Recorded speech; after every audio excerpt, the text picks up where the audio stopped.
Hello and welcome to the second session of Escape to the Void Sea. I am your androgynous android game show host from the future, Nathan Blades. Welcome back to the Neoncaster Twitch channel. Once again, we have 4 other absolutely fantastic, delightful, and dare I say, gorgeous people with me this evening.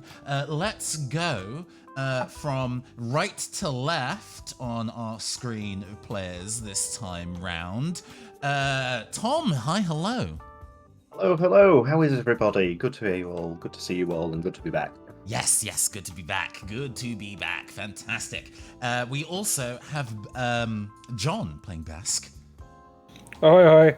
Hi. Good to be back. Excited to see where this goes. Yes, I'm, so stoked on how things kind of got rolling before, and I'm very, very excited to see how I personally am going to fuck it all up on this one. And last but by no means least, Ruben. Hallo allemaal, ik ben Ruben. Ik ben heel enthousiast om hier om een speler te zijn in Return to the Void Sea. Dank jullie allemaal. Bedankt Nathan. And our illustrious GM. Sorry for trolling. Yeah, I'm gonna sandbag that. Sorry about it. No, that's good. Our illustrious GM, Draco, in the building. Hello, everyone. It's wonderful to be here once more, and I cannot wait to tell more of this story with you. Yes! Oh, it's going to be so good. It's going to be so good.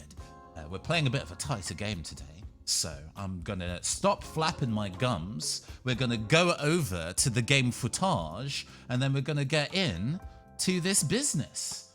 And away we go. All right, Draco, take it away. All right. Hello, contestants. Once again, my name is Draco Alexander, and I am the Game Master for the Escape to the Void Sea miniseries. We lay our scene in a version of Blades in the Dark's City of Doskvol that has taken a few steps forward, both culturally and technologically. The Victorian trappings are all still there. Brickwork buildings faced by wrought iron fences line the streets, and the ever-present darkness is abated by buzzing electroplasmic lamps. However, this semi-magical technology has given way to new marvels, chief of which is the Electrovox, which allows anyone with a large enough antenna and a bit of electrical know-how to broadcast sound waves all across the city, for better or worse. Our view of Doskvol is covered in mist from the constant rain and the hum of electroplasmic lights, and it swoops down into a den of caffeine and iniquity, a coffee shop called the Precious Bean. Unlike the well-polished wood and brass home cafe of our crew, the Precious Bean looks a little rough around the edges, thanks to the fact that a substantial number of the staff are feline in nature. The once expensive furniture has scratch marks anywhere within reaching distance of the floor, and while the people who run the shop keep things as clean as possible, there's a certain catness that hangs in the air. Here we find our party, members of Smile the Widest, listening to the Electrovox to see what the city's underworld has to say about what's gone on so far this evening. Would you all like to introduce your characters real quick for us? All right. I suppose we should start from the left of what people can see on screen. I'm Arthur Uxley, or AU, a bit of a wheeler dealer, a bit of a geezer, and the main barista and Electrovox DJ of the Golden Hour, our base of operations. I'll go next. Hi everybody, Dash here, the main source of all our supernatural assistance for our party.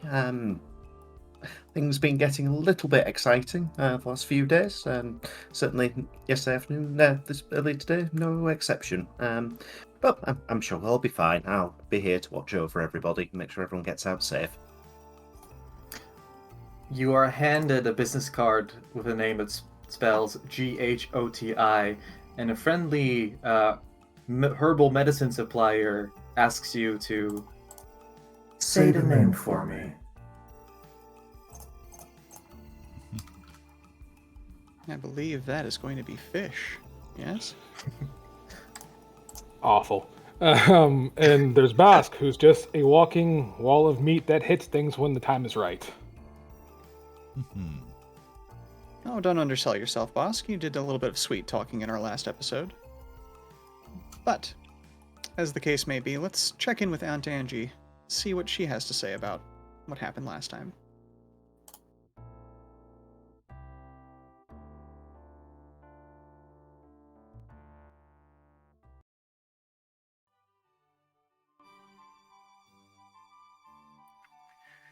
Welcome to tea time with Aunt Angie. Come in, sit down, I've got some piping hot tea for you. Do you remember that private event I mentioned at Vreen's Hound Race track that was happening tonight? Well, apparently it was a gathering of the movers and shakers of our fair city's underworld, yes. And word has reached my ears that there's been a scuffle down that way. Some fellow by the name of the Tower has even been murdered. Well, with a name like that, I'm sure he was rather important. You only get titles without names if you're important, after all. The Spirit Wardens will have a full night ahead of themselves, I'm sure. I've also been asked to let my listeners know that the perpetrators are still at large, and that if you see anyone with a particularly wide smile, you should let your nearest authority figure know. I'm not entirely sure I know what that means, but I have my suspicions, and I'm not sure what to make of it yet. In any case, if you have more tea to spill, I'm always willing to dish.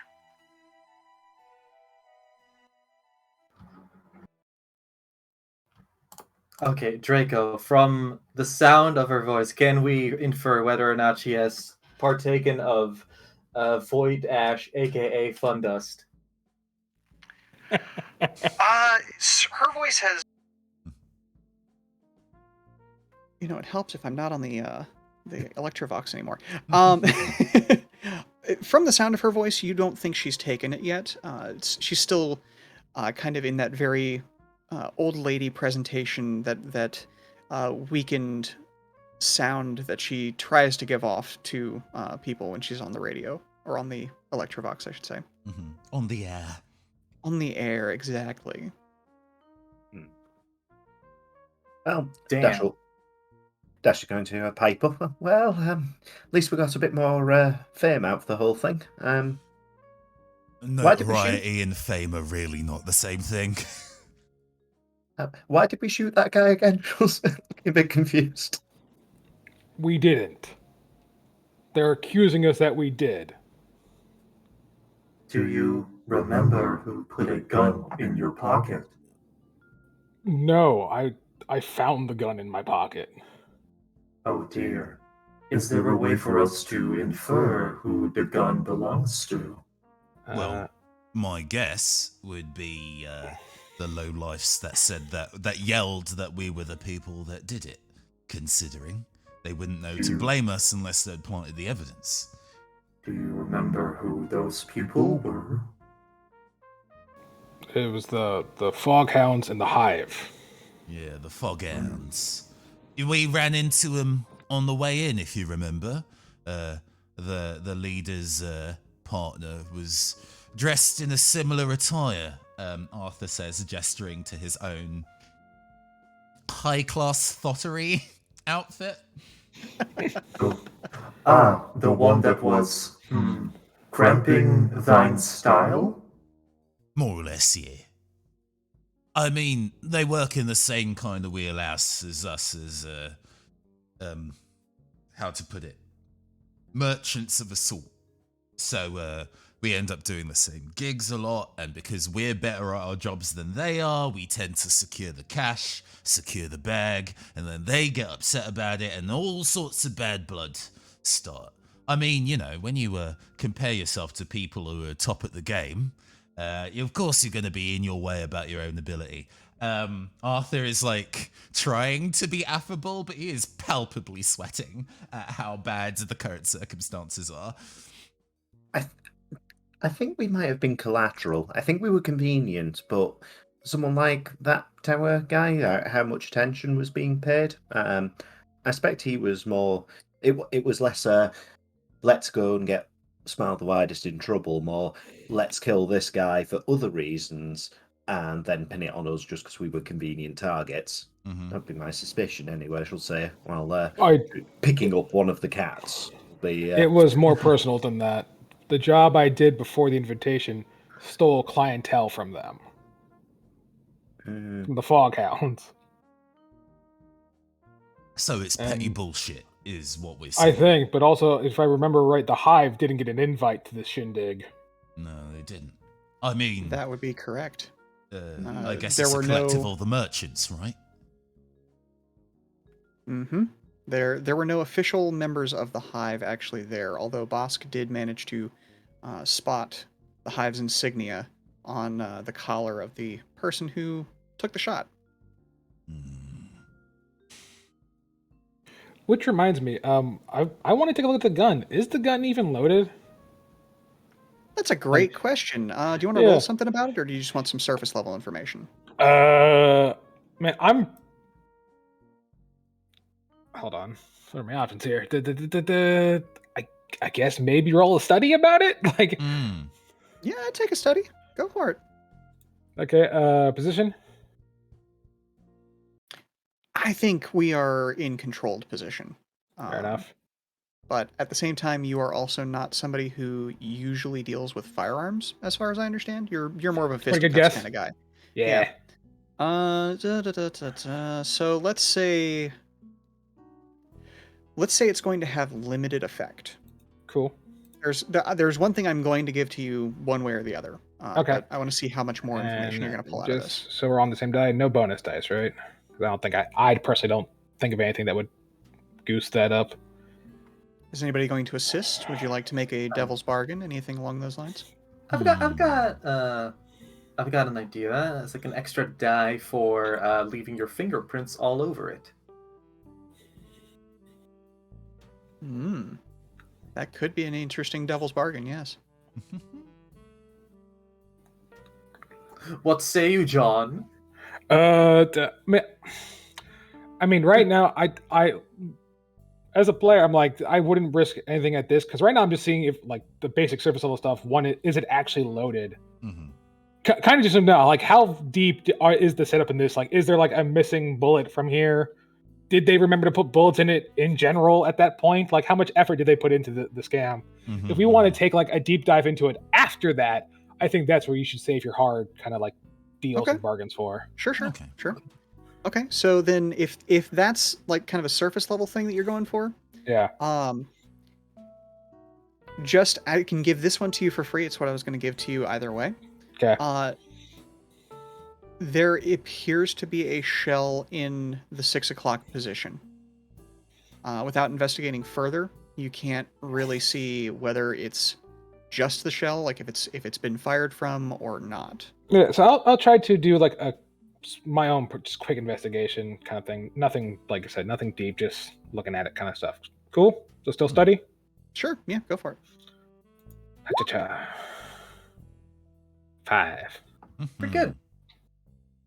Okay, so partial success then. Mm. Let's see. So just in looking at it, you are able to, you pop out the section that carries the bullets. I can never remember what it's actually called on a revolver. Cylinder. Thank you. Yeah, you pop the cylinder out, and you can see that yes, in fact, it was fully loaded. A very classic-y standard 6 shots in the chamber. And yes, in fact, the bullet that was in the 6 o'clock has been fired. So 5 shots left in that revolver. But yes, it's that one round has been fired. And I'll just put the gun in the center of the table so everyone can look at it and go, fuck. Well, they thought the basics of the ruse through, at least. But then, I wonder if that means the Foghounds actually were in charge of this setup. Sounds a little bit too smart for them, if you know what I mean. High stakes ruse too. So I mean, if they do get found out, that's half the criminal underworld on them. They were very much banking on us getting caught quite quickly, I suspect. On what basis do you think we were chosen as bait? I Wasn't don't know our- the Foghound's relationship to the Hive, but they don't. We're competitors with them, and like I said, we stole clientele from them within hours of this. So for the Foghounds, it's probably personal, but I have no idea what the Hive is doing. The so term is it petty was- criminal for a reason, innit? was a mixture of revenge and knowing they could get away with it. Were we not projecting enough ferocity? Well, I'd say that the caustic cloud and demon we summoned was ferocious enough for one day. Dash Perhaps smiles and looks now. very proud of herself. Perhaps now, thanks to the little witch, people will take us more seriously and will be dissuaded from pursuing us in full force, knowing we have such a demonic drive. I mean, sure, but a lot of people don't want to fuck with demons in it. So, if it means that down the line, people come to the golden hour and go like, oh, I don't want to go and drink coffee and listen to jazz at a place that deals in, Arthur is partially minding to keep his voice down when talking about demons specifically, with another member of essentially the caffeine dealers guild within earshot. There's a reputational thing at stake. And Absolutely. yeah, People don't want to fuck with demons, so demons are unfuckable. well, it depends on who you ask. I think they're very fuckable. I could write you a few interesting studies on it, says Dan. Not.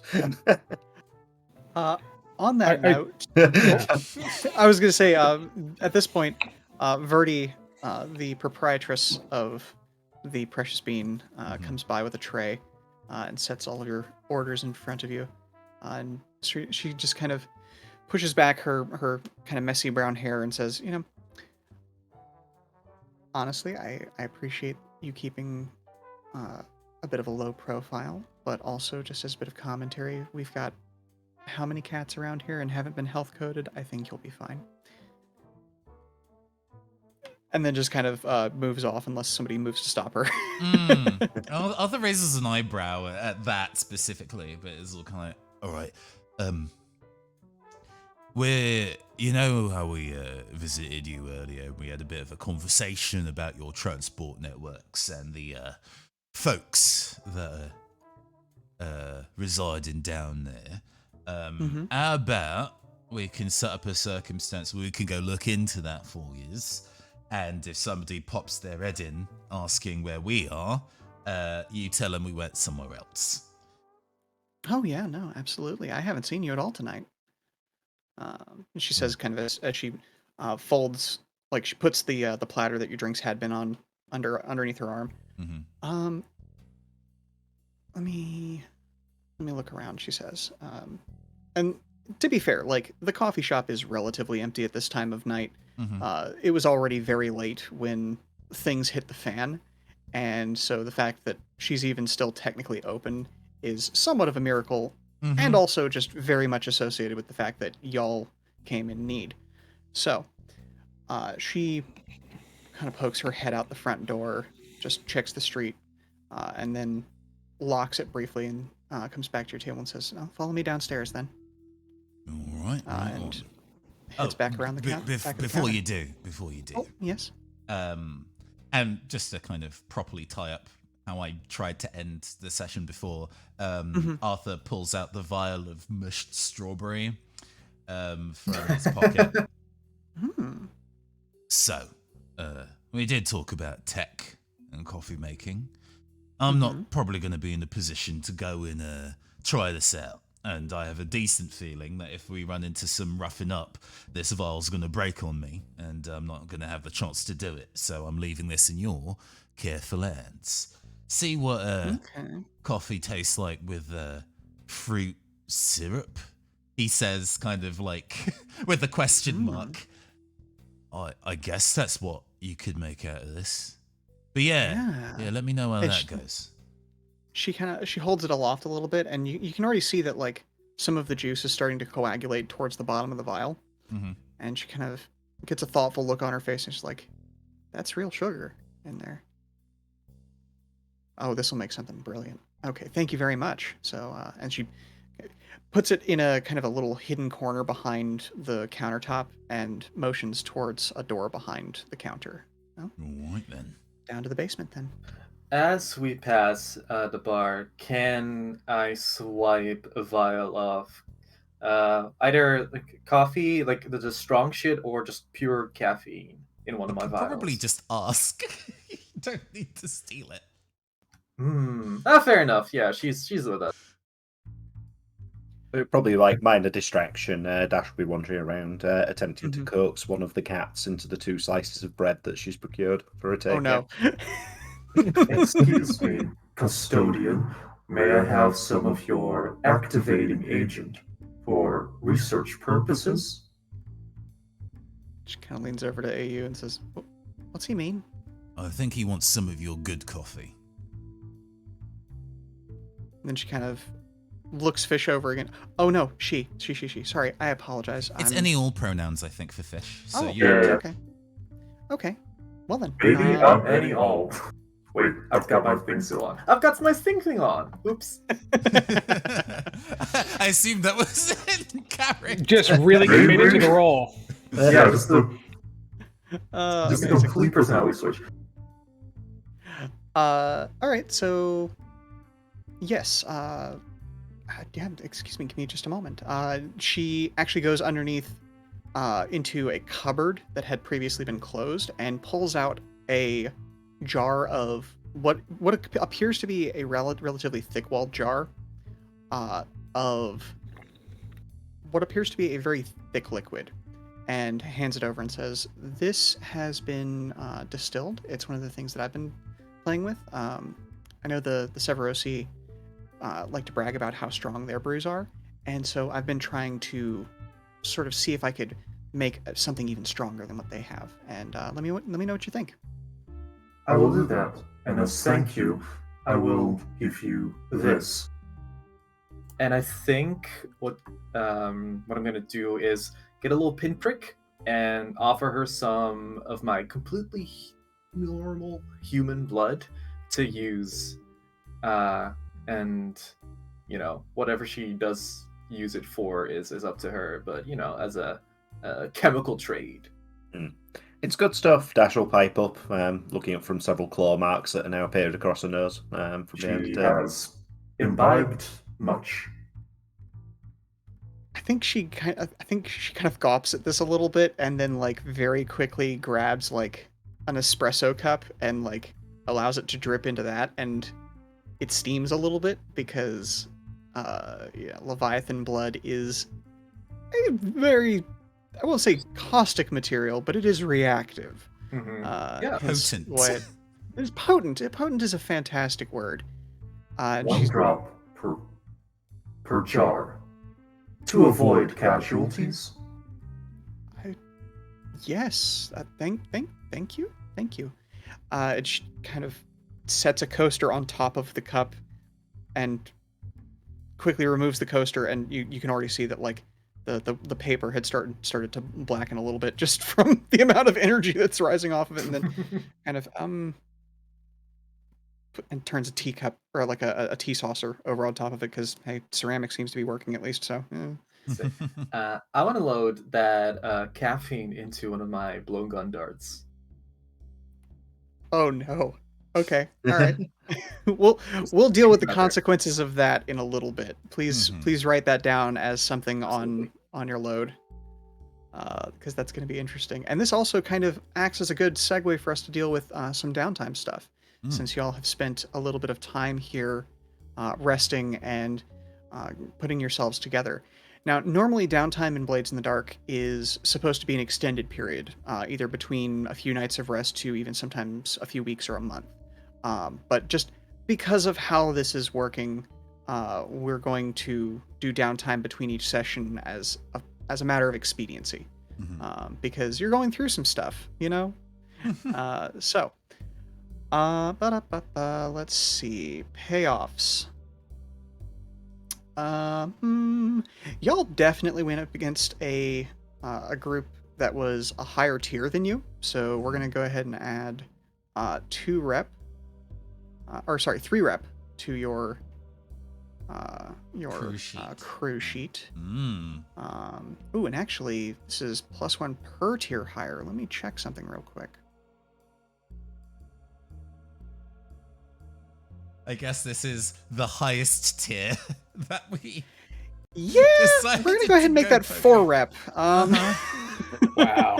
Yeah, you are known to the world at large at this point. And that was anything but a silent operation, so you know. You would normally gather coin for having done a score like this, but I don't think you really had an opportunity to gain coin here. So I think that's going to be our trade-off for such high rep on this one. We're not really paying tithe, although that may come back to bite you at some point.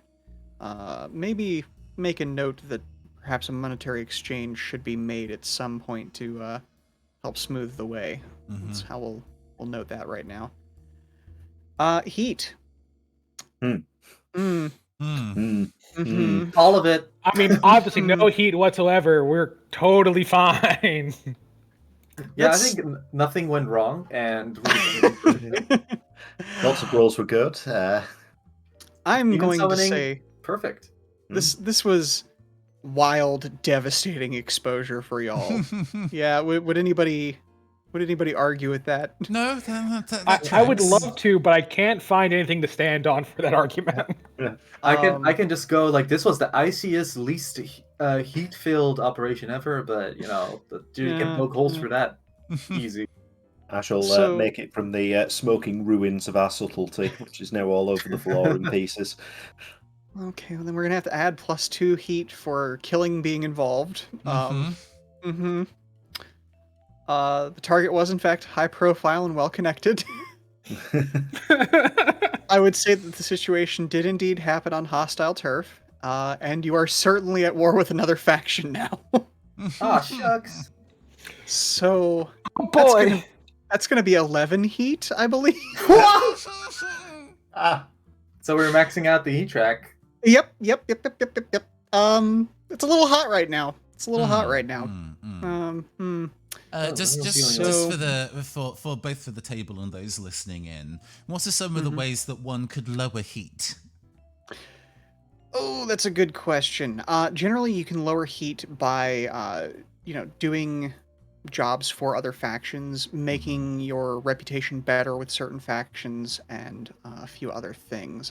Give me a moment, and I will actually look up exactly what we are looking for here. Because, well, while that's being looked at, hear me out. If we go and resolve what's kind of going on with the ghosts, the reconciled in the transport tunnels, for one, and two, if we, who was previously enemy number 1 of the streets, if we happen to run into them on the way back home and kind of deal with them as well, might be a little bit of goodwill that we There's could offer. also a third option, which is to send one of us to jail, which removes all heat. Yeah, that is theoretically the primary way to reduce heat. Not really a narrative option. No. Well, I mean, I it mean- is, but not for what we're doing here. No. I mean, if y'all want to end up in, the prison, that does quickly move you over a couple of districts, but then you have to figure out how to get out. I'm very okay with a, how while we're just talking about this while you're finding the info, if you max out on your harm track, it's like dead. Dead or kind of like captured, arrested and stuff, and you're out of the narrative. I'm okay with that, at least for my character. If it turns out that the way that my character arc goes is that Arthur ends up in jail, considering, the kind of flavoring of the warriors we've had on this. I watched it through relatively recently in prep for this, and a couple of the cast don't make it to the end of the adventure. Not everybody makes it to the final scene. They will in be that movie. fondly remembered. It's fine. Yeah. In memoriam of. You know, if you need a NPC at some point, if Arthur leaves the story, I'll be that. But just putting that out there for me at the very least.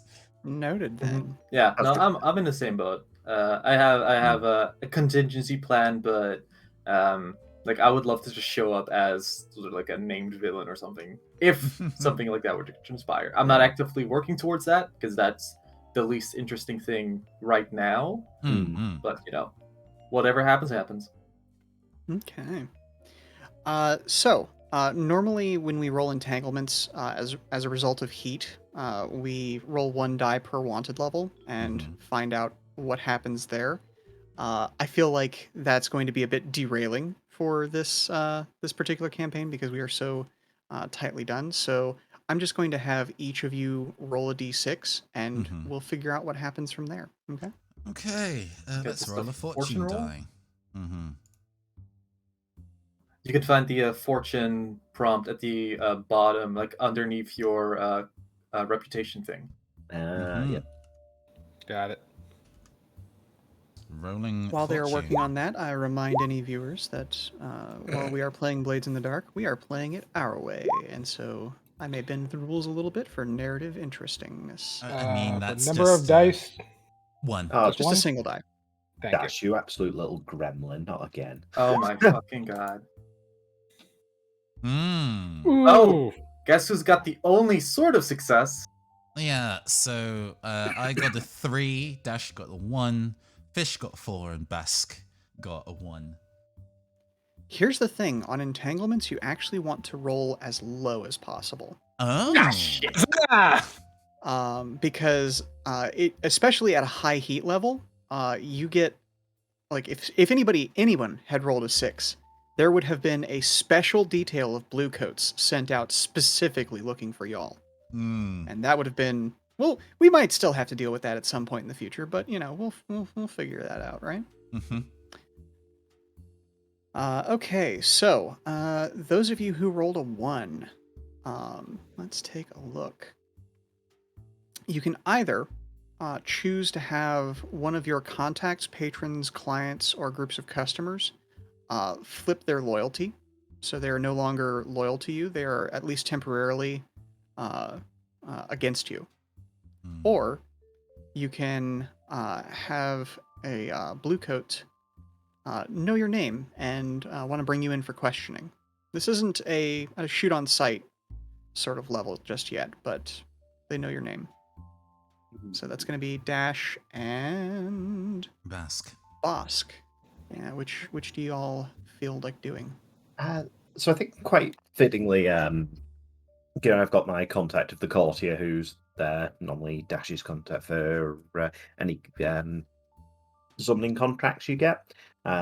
Might suddenly have possibly either got in touch with, I don't want to rope them both in, maybe been lent on by Dash's nemesis, in a sort of, do you see what she's doing? This isn't good sort of thing. So I might have him flip loyalty for a little bit. Okay. I like that, and especially since that's a demon summoning thing, there are many ways for that news to get back to them. So, yeah, interesting. I think for Bosk, I think Blue Coats definitely know his name. I think he's had tussles with the law throughout his life, and this was enough of a stink where, like, yeah, they probably have heard that the fact that the Smile the Widest is on the radar, and they probably know that I'm on that crew. So I think it makes most sense that the Blue Coats are after me. Okay, so you're wanted for interrogation. Some questions that need to be asked, but we'll see how that pans out. Mm-hmm. Okay, and then number 3, AU, Arthur Huxley. Let's take a look. Oh, actually, that's within the same bracket. So would you like to flip a contact or be wanted for interrogation? Let's have the blue coats up for my necker. Okay, duly noted. And last but certainly not least, Fish. Demonic Notice or Show Force. Okay. Oh, baby, do you need to ask? Demonic Notice, of course. Okay. Okay. Sounds good to me. To, I to, will to go ahead and explain, make some what notes. does that mean to have a demonic notice out on you?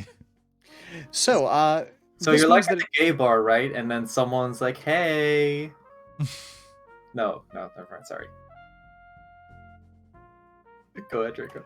No, I was just going to Mhm. say that basically at some point a demon is going to approach the crew with dark offer. You can accept the bargain, hide until it loses interest and lose some rep, or deal with it another way. But Mm. we will cross that bridge when we get to it. And in fact, we may even get to it in a flashback or something here briefly. But Mm. yeah, we'll figure that out. Excelente. Sorry, just taking care of some paperwork in the background here. Because once we've actually done entanglements now, we get to our downtime activities. So I think that normally we would have a certain number of actions everybody can take per downtime, but because of how expedient this is, I'm just going to give everybody the access to a single action.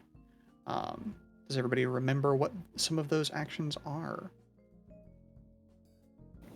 I would love to be reminded. Seconded. Okay, so you can inquire or acquire assets, work on a long-term project, do some physical recovery or mental recovery. It's all the recover move. Reduce the heat on you. Do some training or indulge in your vice. Mm-hmm. For AU, I'd like to indulge in my vice, which is incredibly fine coffee. So having done that as Oh part my of the God. downtown, it's been makes sense. Yeah, that makes a lot of sense. Here's the thing. Will some of us won't be able to do their vice in this short of time frame, right? Depending on what that vice is. Depending on what that vice is, Hmm. but if you can come up with a way to work it into this scene or have it worked into this vision to the coffee shop, even if that means like accidentally bumping into your purveyor or something like that, I'd be willing to work with that. Okay, because mine is go fishing, and I can make that work metaphorically, but I like. I'm just gonna say no. It has to be out on the sea. So Yeah, I was gonna say I could imagine. I like, mean, is there not a fish tank in the coffee shop? I feel like there might have been at one time, but it's now been turned into a terrarium because the cats were just too much of a problem. and because fish was actually just like sleeping in it.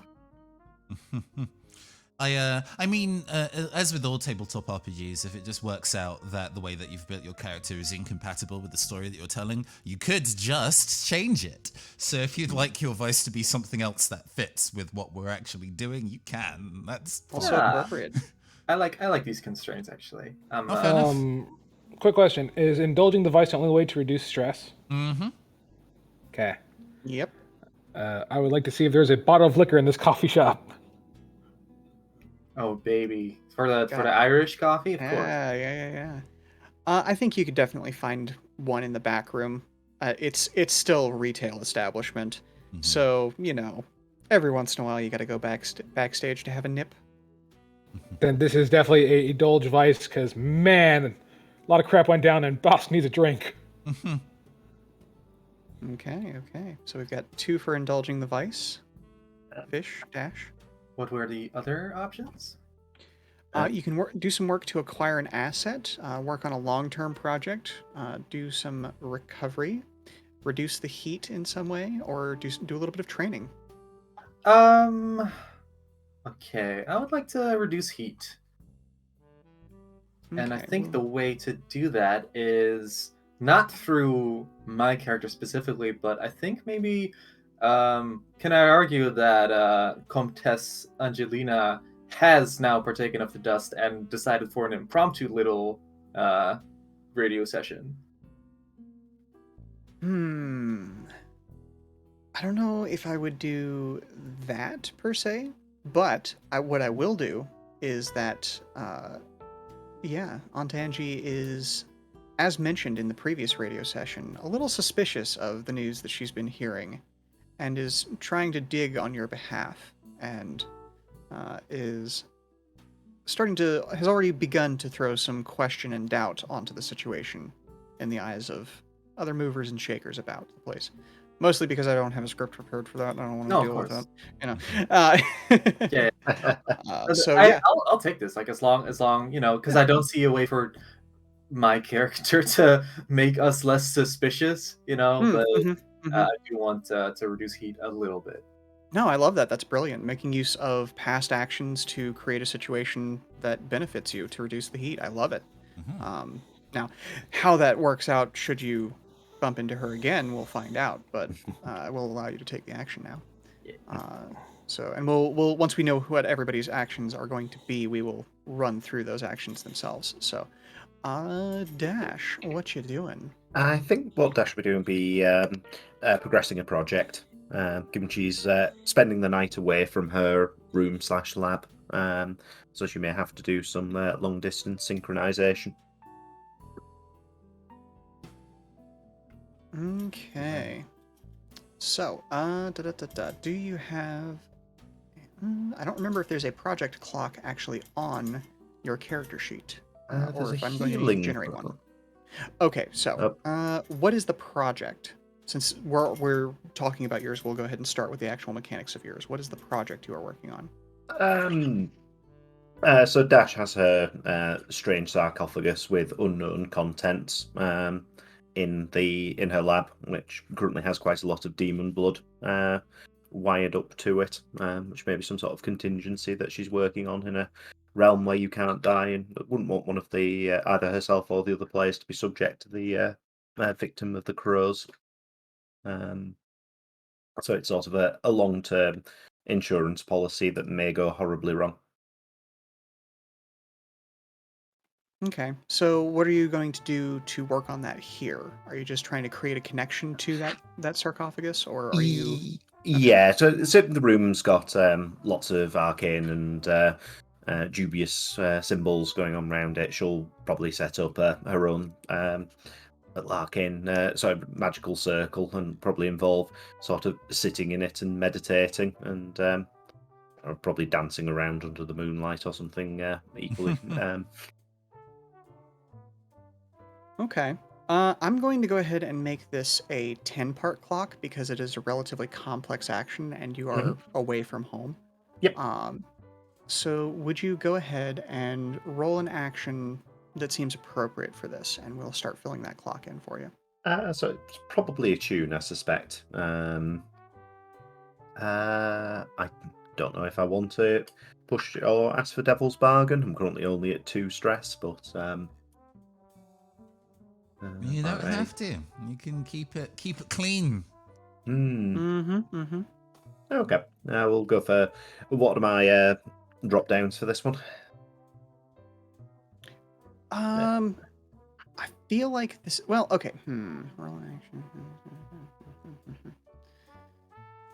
We are in a controlled situation, and I think we're going to go with just a standard on this one, because it's something that you have been thinking about. So, yeah, just standard.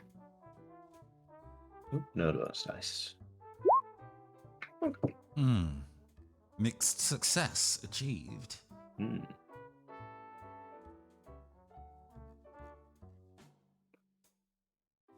All right, boop. There we go. Connect to the sarcophagus is there.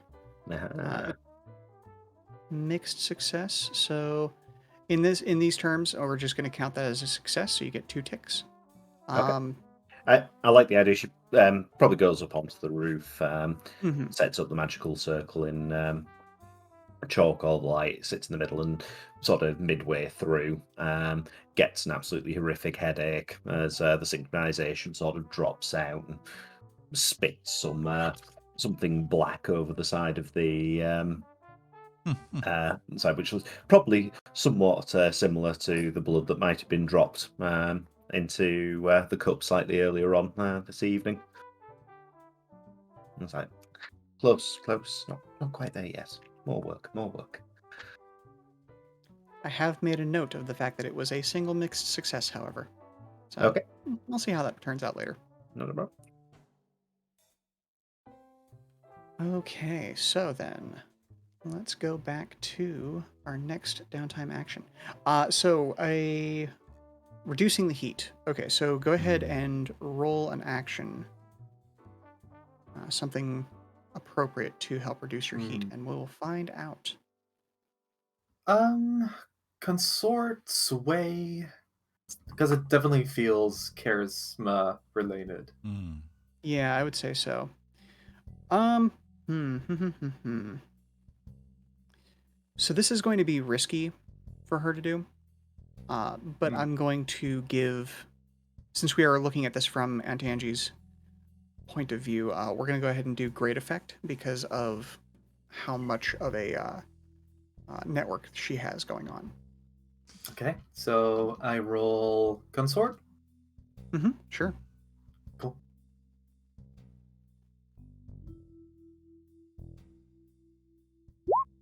Oh, oh no. Oh no! All right. Hmm. I mean, it's like Fortune, right? Fortune in golf, same rules. Yeah, I just Okay. scored a narrative birdie. Yeah. Okay, so some stuff has occurred. We'll find out what that means later. That's my least favorite words. And now it'll be great. It's going to be totally in our favor. What's the worst that could happen? Could be Exactly. worse. Why? Could Why be would you raining. jinx us like that? Okay, and so for the two of you who are indulging your vice, I'm going to need each of you to roll your weakest attribute rating, most I can enthrall just with that hit vice. the indulge vice button and it'll let me just do that. There are no bonus dice. Should do, I yeah. only lose 1 stress. Okay. All right. It's better than nothing though. You lose 3 stress. Haha. Excellent. Okay. Well, we are going into this next situation with all of you very stressed out. It's great. Quite fitting, I feel. Oh, 100%. It is quite stressing to, be hunted. Yeah, I guess while we're with the scene that has just happened, Arthur has been ordered the really nice coffee and has had no chance to enjoy the really nice coffee, and so it didn't clear that much stress at all. Smelled great. Like, spilling half the coffee cup because you're vibrating from the stress so much.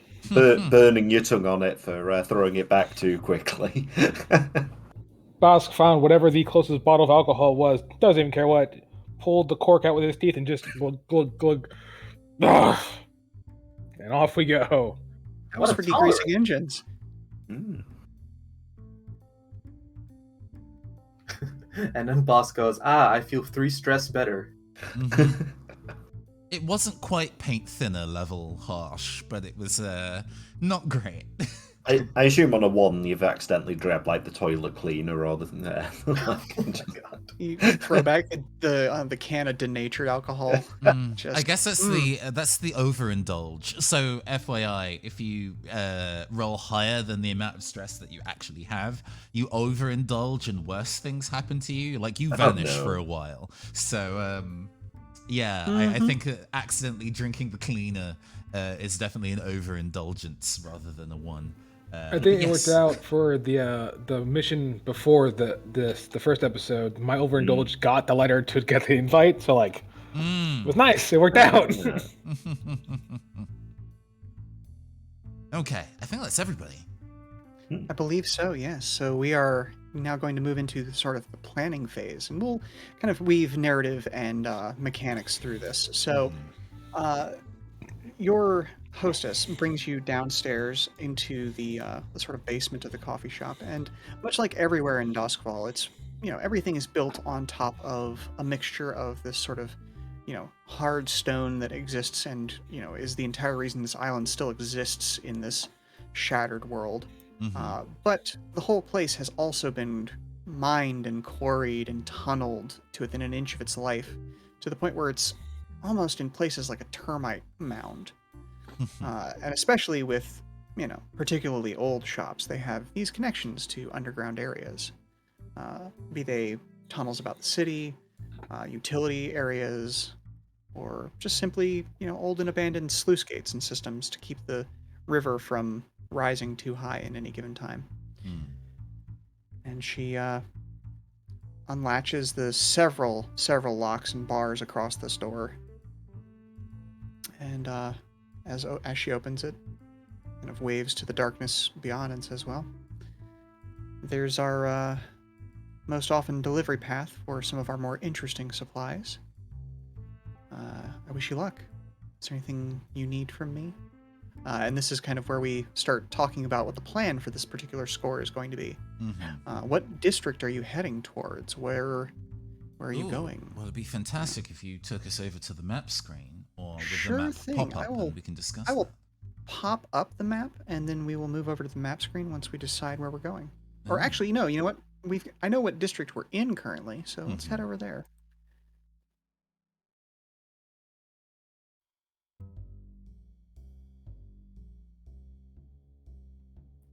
And this is me vamping for time as I try to mess with this. Roll 20. One of the most popular around. Fiddly as fuck.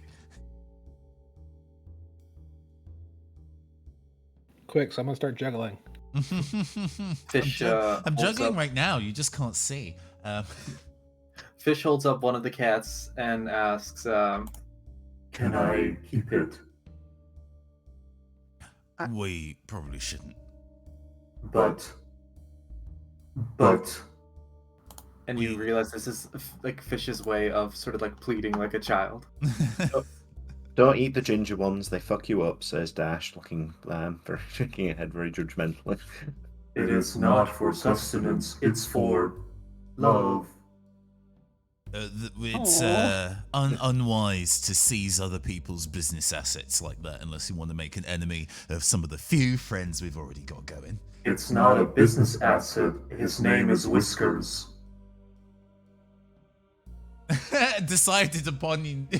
Fish deciding upon the name of this cat He separate means so to. much to me. Let me just go and make that map a little bigger. Oh, You see that Verdi is not quite sure what to make of There we go. this situation, just because. I mean, With sadness, like the angle of Fish's whiskers just adopting a sort of like a sad droop. She goes, I will be back for you. and puts Whiskers down. so where we were previously is in that top right area of Night Market. That was where the racetrack was that we met with all the other crews and gangs of Doskvol, and this cat cafe is on near the bridge between Night Market and Charter Hall. So moving to the Correct. central district of Doskvol. you can see Charter Hall across the river out of one of the windows, in fact. And while you are not there just yet, you can see that the central city, or the central area of the city, is a buzz and a hum, even at night, like usual. And you know for a fact that you're going to be traveling under the river to get there. It's just a question of, do you reemerge actually in Charter Hall, or do you follow the tunnels as far as you can and aim to exit into one of the other districts? Well, we're Skipping trying to above get to the ground docks, altogether. which is our home base. But who knows if trying to make it there would be particularly easy. I have a feeling it might not be. It might be. They'll be expecting us in the docks, but if we need to go there, anyway. I mean, all of our stuff is there, so if we Yeah. need to kind of go bag situation, I would figure for both Dashia and Fish, you have a lot of personal belongings that would probably be of use to you that's currently, in Yeah, storage. it's like Smile the Widest income stream is dependent on, I think, both our facilities. So we do need Probably to secure retrieve them. those. Yeah. Yeah. I mean, I think if we focus on getting home first as priority, and then we can deal with investigations about trying to shift the blame on us after we've managed to get back to a more defensible position. Mm-hmm. Yep. So Sounds the like- immediate more- question is, does anyone have an ally in Brightstone or Crowsfoot? Or Charholler, for that matter. Mm-hmm. Oh, there's a good opportunity here. Well, given how things went recently and lack of knowledge, Mhm. well, my contact, Gaultier, tends to get in touch with me if I leave a notification by one of the bridges. So he might be able to assist. I mean, And where is she at? That is a good question. Shall we go with Crow's Foot, just because it's or the edge of Charter Hall? Mhm. Okay. I mean, if that demon you summoned is still kind of out and about, we didn't manage to actually dismiss the thing before leaving the scene. So, Oh, if there are other people around that can kind of help keep that from causing too many casualties, that'd actually be a pretty massive boon, isn't it? So, see if there's somebody who you know who can help. Yeah, no, that seems. I've got usually good relationship with them. I usually do quite a few jobs in the past. Might be able to at least give some pointers. Mhm. Completely unaware he switched loyalty for a bit, but I will Mhm. pay for that opportunity. For sure. So you said we have to leave a message by a bridge. I guess the one near a bridge near Crowsfoot. That'd probably be best. Yeah, I think it's. I don't think it actually really matters what bridge, but I've always used. There's a couple of dead drop type points I tend to use for messaging and that sort of thing. I always left me things on the rooftops near the bridges. Right. Well, at the very least, if these tunnels get us to the other side of the bridge underneath the river into Charter Hall, then that might at least give us a starting point. So I guess we see how far into Charter Hall we get. There were like a good 6 or 7, 8 bridges in that district, so one of them will work, I'm sure. Mhm. Okay. So, gonna just go as far as you can underground, and then wherever you're forced up, that's where you go. Okay. Mhm. Duly noted. All right. So, this is not going to be your preferred hunting ground. I don't think. This is going to be at the very least starting off underneath the city, in the tunnels. So we are not going to get any bonuses from that. Da-da-da. Let's see. Haven't really gathered any sort of information in this case. So everybody go ahead and restore all of your armor and choose your loadout for the mission. In this game, just for those of you watching at home who are not familiar with Blades in the Dark, instead of selecting specific items at the beginning of a score, players select how heavy the load that they are taking with them is. And then whenever it becomes necessary to pull an item out of a bag, we just mark that off from their load. Mhm. So what's everybody's load going to be this particular evening? The idea is, you can have regained most of your expendable equipment pieces, either from the coffee shop here or from various locations and dead drops you've got across the city on your way. Yeah. I'll opt for normal. I'm going for normal as well. The loadout is a little heavier than last time. Uh, Go ahead. I think it might be a point that it's time to fold up the fantastic trousers, which Dash has been slowly ruining over the last session. And she'll go and find her, acquire a usual be-pocketed canvas poncho type thing. So I think I'll also go for a normal load. I'm slightly more geared up. Yeah, I'm going to stick with normal, and if it's all right with you, I'm going to count the pistol that was slipped in my pocket as part of that load, just so I have it at the ready. Alrighty. Absolutely. I love that concept. Clever. Yeah. Okay, and then what sort of a plan are we going to go for this time? Are we looking to assault something, deceive somebody, pass unseen with a stealth mission? This sounds maybe- very stealthy. Yeah. So, Okay. So, we are going to go ahead and into our engagement roll then. So we're going to start with 1 die for a basic fortune roll. Let's take a look at the advantages. The operation is neither well, I won't say it's a particularly bold or daring operation in this case. You're not going to be exposing a vulnerability of the target, because in this case your target is simply to get to the next district, to pass through Charter Hall and aim for, I believe it was Crow's Foot was the hope. Friends and contacts providing aid or insight. I will say that because you have passed through this coffee shop, the proprietress is willing to give you a relatively limited map of what she knows of the tunnels under here. It's not perfect, but it gets you a good way there. So we'll give you a bonus die for that. And then let's take a look and see if we have any modifiers for the district itself. Dun, dun, dun, dun. I don't believe you have any turf in this district or anything, so it doesn't look like it. All right. Not a particularly complex operation, so it's no disadvantage there. Target is strong against this approach. Nope, not really. Enemies and rivals interfering with the operation. That's a given. So we are going to lose 1 die there. The target is not necessarily a higher tier. We're okay there, and no further district modifiers. So we are sitting at a base of one fortune die. So no penalties, thankfully. It is. But let's. Who wants to roll that for us? I'll take that this time.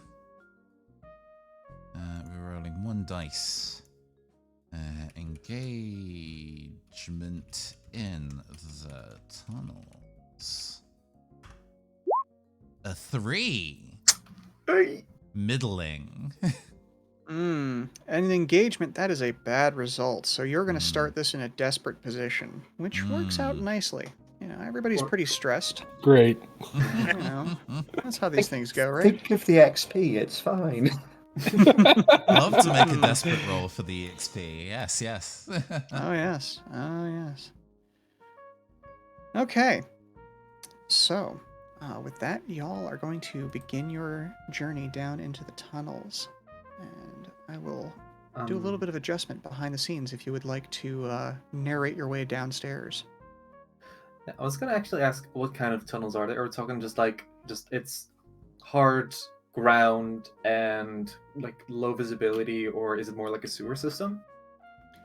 It's a little bit of a combination of all of the above. If you want to give me just a second, I can. Yeah. I just want to make a changeover real quick here. Yeah. I think whatever happens is that Fish does kind of like smooth out of their dress, because they were wearing that for the gala, and are just, I think, just out there. Not. I hate to. I think they're just wearing like a wraparound, like a weird translucent cling film kind of thing. And yeah, it's like this is action mode. And I think the proprietress now has a very good Alexander McQueen dress just laying around. It's kind of slimy, but don't worry about that. It'll dry clean. It's fine. A customer will spill something on someone. It'll come in handy. Yeah, it was mentioned that it was a melange of different types of tunnels that are now interconnected down there. Well, we were told that there might need to be an extra lantern or 2 in this neck of the woods to make it safe for the Coffee Guild to use this tunnel correctly. So we might have to go and keep an eye out for some of the reconciled, apparently. They're not violent, they're just in the way a little bit, as I understand. Yeah, she'd mentioned that there had been ghost activity down here in the past, and that she was fairly certain they were reconciled. But she's not exactly the most informed person as far as ghosts go, so, take that or leave it as you will. Let's just hope it ain't nothing too violent. What is a ghost but a person with nowhere to go? Huh. Wait, that's That's not real the deep. Seraphim. So, the tunnels that you enter are a combination of complex interwoven tunnels, sewers, quarries, crypts, and oubliettes, all left behind from a time when the city was being built or carved out to help improve things in the world above. The particular tunnel that you enter at first is, well, it's honestly just a bit of a sewer. There is a narrow walking path on both sides with a rather rank, little bit of a puddle towards the center that seems to suggest that there is a flow down here at some point. Occasionally you might hear a splash or two from pipes in the distance, but it's not a huge flow at this time.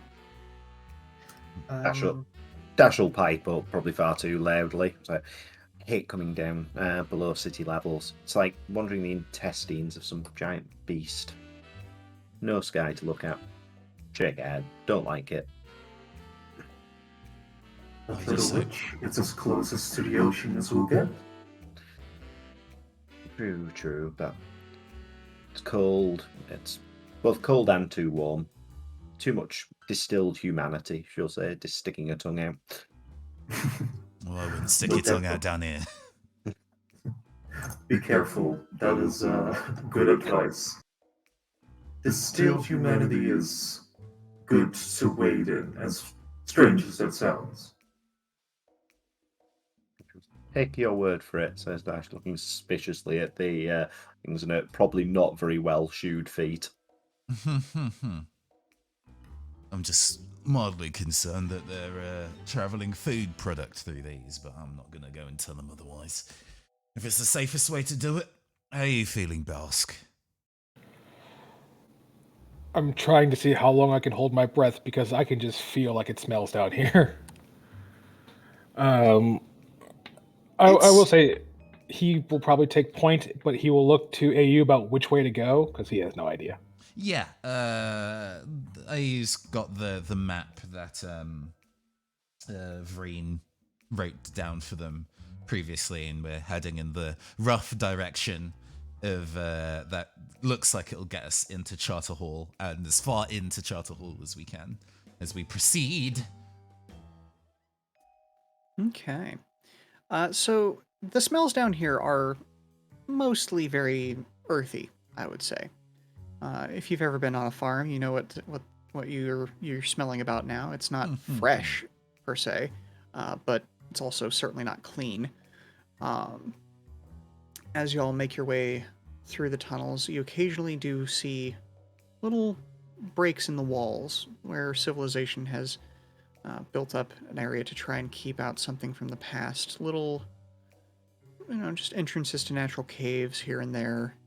Little side oubliettes, as I mentioned before, where, people have put things to be forgotten, whether trash or at some point someone's treasure.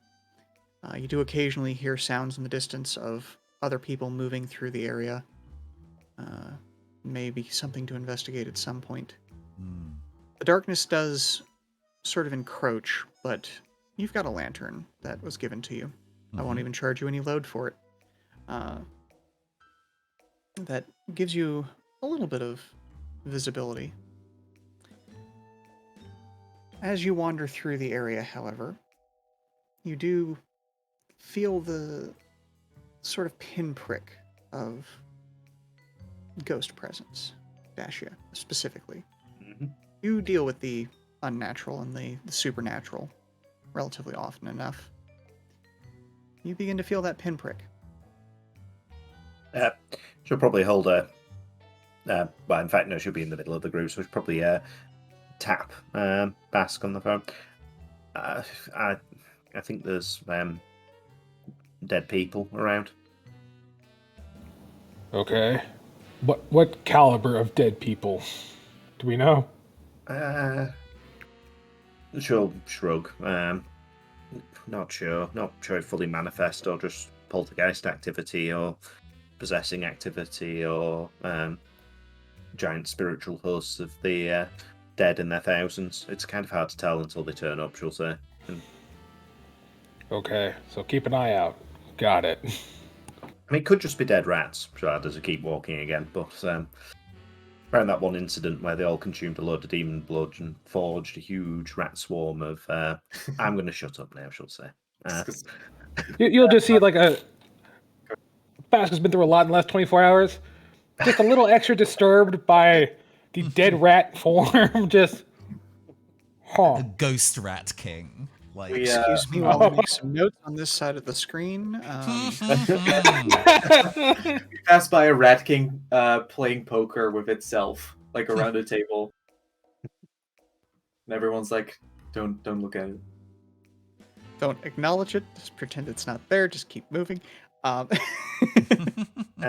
suppose on their sort of arcane notes, I should probably start taking some precautions. So start having a rummage round in her pockets. I've actually got 2 spirit bottles as part of my free loadout. Excellent. So I'll be pulling a couple of those to hand in case I need to deal with anything that comes up. Okay, duly noted. So, as you continue to progress your way through, you reach a point where you are forced to, unfortunately, make your way through the muck. As you do so, you... let's see. I'm going to roll something real quick, and we'll see who feels it. oh. I need an adult. Is this a GM roll, or do we get to see? This is a GM roll. So, Fish, Oh boy. you feel something thin and vaguely finger-like brush up against the side of your leg as you move through the muck. Can I help you, friend? Are you going to reach down and see if you can pull it out?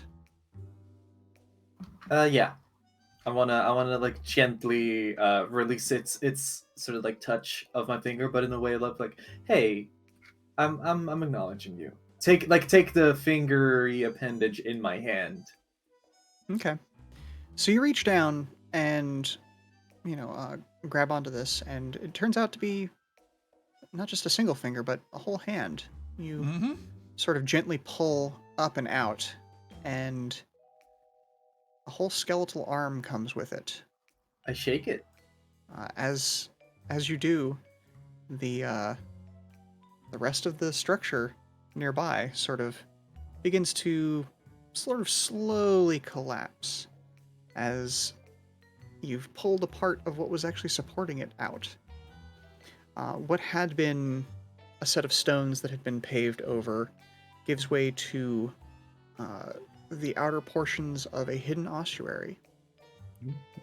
A section of the wall where bones have been woven together to create the wall itself.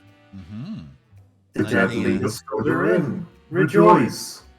Dash, you are now getting a whole lot of ping off of the area nearby. Fish, put it down, put it down, put it down. Oh yeah, the moment you pull a skeleton out of the sewer like muck, Arthur jumps like 6 feet into the air. Like Sparks, Dash is probably on Arthur's shoulder at this point, trying to get Sparks even more jump aerial. off Arthur and like scatter across the surface of the liquid. I'm just standing there, just like way stupid in sewer water, holding a skeleton. It's like, what's wrong? Should I put it down? Yes. But also, like, part of the Yes! wall came down, right? I So just, back away from the slightly collapsing wall as well. Like, just what the fuck? I like the fact the order of the operations of like Fish saying, "Shall I put it down?" and both Dasher and Arthur being like, "Yes," and then the wall collapses. Yeah. As the bits of the wall collapse away, this is actually a relatively artful sort of a thing. Somebody has, at some point in the past, maybe recently, maybe very long ago, sort of created this almost mural-like structure out of the bones of the dead. Unfortunately, that also gives rise to some very uncomfortable things, given the nature of ghosts in Duskfall. Are these interred skeleton murals telling some sort of a story? Like, what are these skeletons doing in the wall? It's not a fully articulated series of skeletons. They're not necessarily creating a story or a tableau. Just a It's pretty more along pattern. the lines of a fractal of bone Oh. and mummified sinew, where these former corpses have been turned into the very construction materials of the wall itself. If anybody has ever been to the Paris Underground, into the particularly interesting bits of that, that's kind of what I'm referencing here. That's the lovely Sedek ossuary outside of Prague, Mhm. Kutnahora, which is somewhat spectacular for that. Very Evil Dead groovy. Mm. Oh yes, oh yes.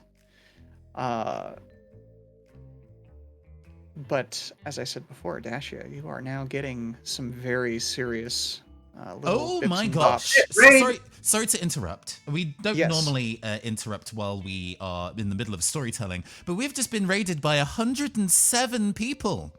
Yo, what's good? From Okie dokie. good friend Noobtoons, who's also a member of Black Twitch UK, a fantastic Final Fantasy XIV streamer with an astounding taste in hairstyles. Thank you very much for joining us.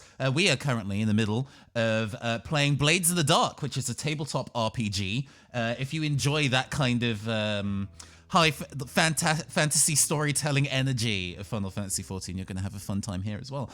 Why don't we just very, very briefly go around the table, introduce what characters we're playing, starting with Bask, if you don't mind. Sure. I'm playing Bass, who is a cutter, basically the more physical approach to this game, likes to punch stuff. Apparently has some nuance for other things, but just always looking to hit things. Ruben, why don't you talk about Fish? Hi, I'm Ruben. I play Fish, spelled Ghoti. Definitely not a fish person in disguise, just a normal human guy. Nothing wrong or suspicious, or definitely no Difference in voice that we use to distinguish ourselves. No, not at all. Very ordinary. Tom, tell us about Dashia. Dashir is definitely the most sane and stable member of the group, who is the foremost demon summoner and dealer of supernatural occurrences, which is currently what's occurring very supernaturally and unexpectedly in front of us at the moment. And I am the proprietor of this channel, the Neoncaster, Nathan Blades. Today I'm playing Arthur Uxley, who is a bit of a wheeler dealer geezer guy, who unfortunately has been cursed by a demon to have all his bones and teeth turned to gold. I also maybe conduct electricity a little too well. And would you mind giving yourself a brief introduction as well, our GM, Draco? Hello, I am Draco Alexander, the GM for Escape to the Void Sea. I'm playing everyone else and the world at large in this, as the case may be for every GM ever. So, yeah. Also, thank you very much for the follow, Talionx and Pink Lady. Usually while we're in the middle of storytelling mode, we don't address the chat vocally much, but since so many of you have arrived at once, we figured we would give a formal hello. Now, if you don't mind, we're going to return to being shocked at the fact that we uncovered a wall full of bones and a fractal pattern. Yes, indeedy. And in fact, when we kind of zoom back in after our brief commercial break, we see the look of horror on Dashia's face in particular grow significantly as the bones themselves initially look like they're almost being covered in sort of a gel that begins to glow as a ghost emerges. And in fact, is an amalgamation of several ghosts by the look of it. The combined souls of those buried here, in fact. Heavens to Murgatroyd, pleased to meet you. Ish, get away from that right now! I'm having a conversation. Bass will go to pull fish away. All right. Currently, you're being looked at with mostly curiosity. So, Dash, what's the protocol here?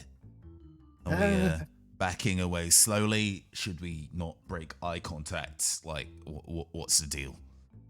Of course, not my speciality. You say looking out of a comfort zone a bit. Okay. I'll breathe professionalism. She'll attempt to communicate with the creature in a sort of. We're merely transients passing through this area. I mean, not to disturb your rest. And we'll pass on and disturb you no further. We'll try a basic engaging it directly. Mm-hmm. Yeah, sure. Do you want to roll something about it? See if you can sort of negotiate well with this? How connected you get to it? What would you like to Yes. do? So I've got consort for this sort of thing. I do have as my special ability the slightly renamed demon/ghost voice, which is just generically potency when communicating with supernatural. Though I'm almost tempted to say it's probably not that good as it would be normally, because she's much happier talking to demons rather than people who are formerly human, which she finds a lot more scary. Fair enough. So we are in a desperate situation because of our fortune roll. Mm-hmm. Let's see. This is going to be... Okay, you've got increased potency, you said, yes? Yeah. Okay, so this would normally have been limited effect, but we'll bump it up to standard. Okay. And I'm going to go ahead and, while you were working that out, introduce a clock to the situation. Ooh. Can I argue that you don't do that? I mean, you can certainly try. Okay, well, number one, that makes me very nervous. Number two, I hate that. While you're setting that up for the chat, clocks are a system used in Blades in the Dark to track progress of a wide variety of things. It might, for example, be how many steps we are away from escaping our pursuers, or it might be a countdown till some alarms go off, or it might be countdown until these ghosts emerge from the wall and start possessing bodies. We don't know what the clock is yet. Oh, it is So manifested. in this case, this is deal with the ghost. Would you we will mind see what that actually shifting that means. just a little bit to the left for me, please? Not at all. Give me just a moment. Delightful. Thank you very much. It's almost as if you're doing camera work or something. Just a little. Okay, so, yeah, let's see what that roll is then. Okay, so that's standard and desperate, Mhm. and no bonus dice currently. Oh!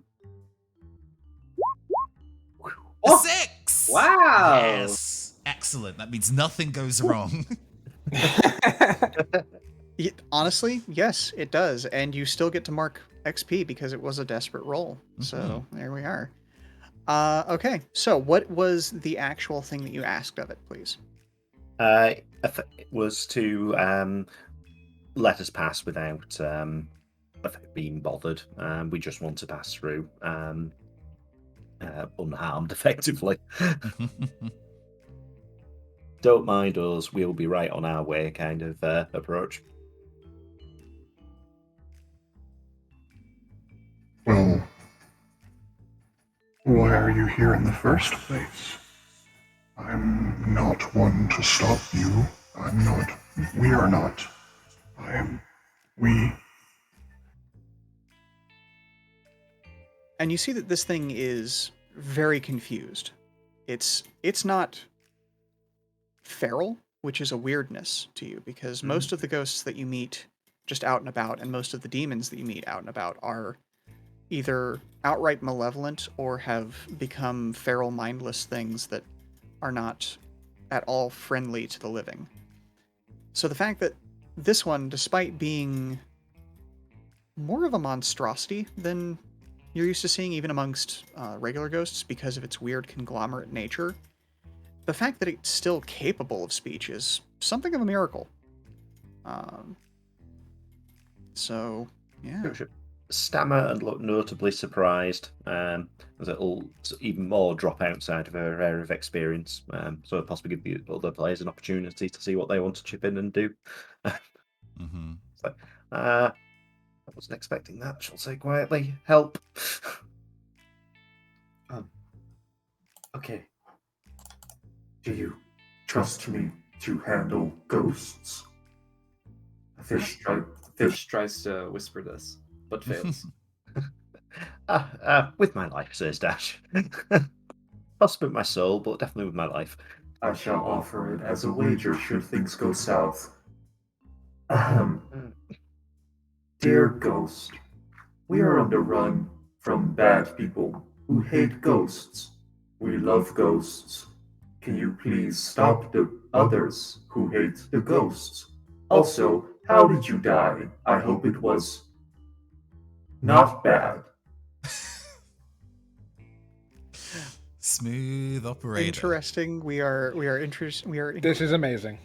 we are introducing some interesting stuff to this situation. So I'm gonna go with this is going to be a desperate roll again because we are not in a bad situation. We are well outside everybody's wheelhouse.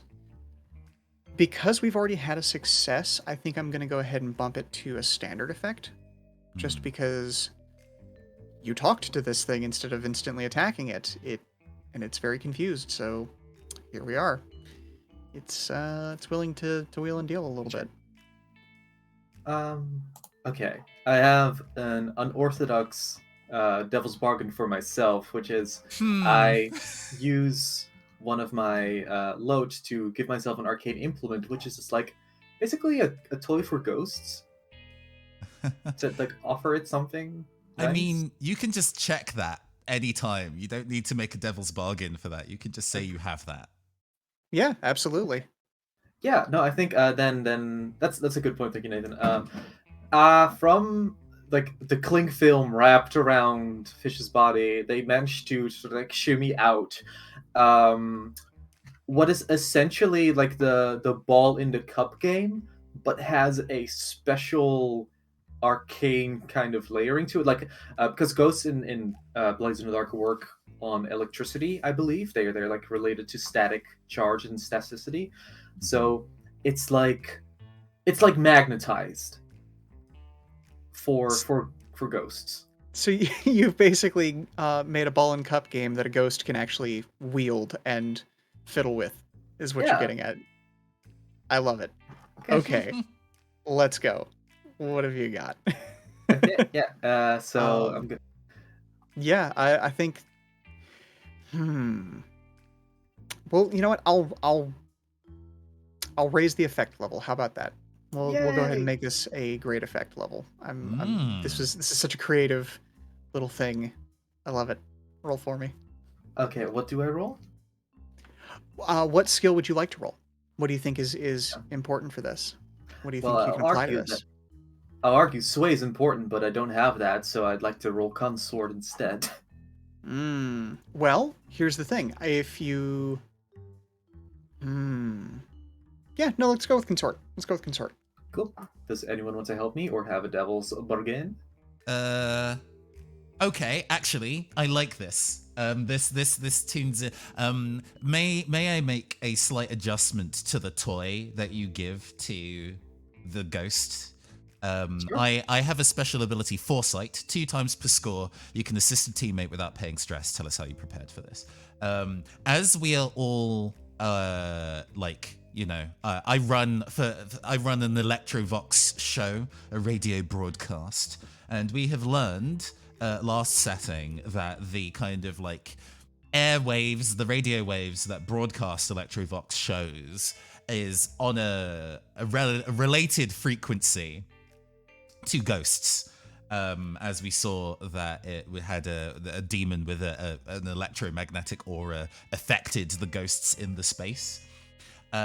Fish, you essentially have a pocket radio, and it has incredibly good signal because Arthur among like did some proper wheeling dealing with some people with actual tinker scores to make a very, very good radio.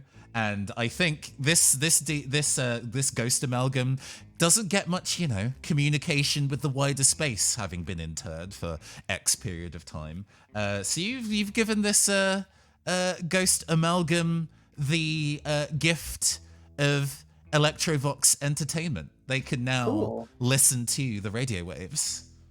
I love that addition. Let's get this Ghost Amalgam hooked on Rojogun. That's if the roll goes Oh. badly. That's if the roll goes very, very badly. That's a critical fail. Oof. Okay, so Okay. Devil's Bargain Alright. in exchange for like an extra die? Yeah. Oh, it's not Oh, even no, the this devil's isn't Devil's bargain. Bargain. This is just you getting a bonus die to your roll because I'm helping you. Oh, right, because you're helping me out. Thank you Mhm. so much. Mhm. Here we go. So it was Desperate and Great Effect? Hmm. Correct. Oh. I mean, 5 no. is a partial. We take that. Yeah. Mhm. Okay, go ahead and mark XP there. And then, let's see, what kind of serious consequence do we want here? Okay, so, I think the serious consequence is that you have, and luckily you did, in fact, misinterpreted the effect that radio has on these ghosts. Mm. This being a bit of a deleterious effect on them. So you see the form of this ghost begin to become similar to the fractal nature of the bones that it is currently attached to. And you can, in fact, see a stronger influence of that attachment as the face becomes multiple faces, and the separate spirits that make this ghost up sort of reattach themselves and spread across the individual bones that once made up their bodies, but remain connected through strands of electroplasm that crackle and spiderweb out from the individuals to still maintain this sort of colony consciousness. Ah, a polycule. And if you would please remind me of what that last question you asked was. What, let me, it We're was... being chased. Would you mind handling the things? No, that no, no, may no. be It was chasing how us? did you die, and I hope it was not bad. Oh yes, yeah, that was the question you asked. Mhm. We died in the last phase before the sun shattered. We died to prevent it and failed. We died that you might live. And yet, others continue dying and continue living after their deaths. And we cannot leave. Would you like to?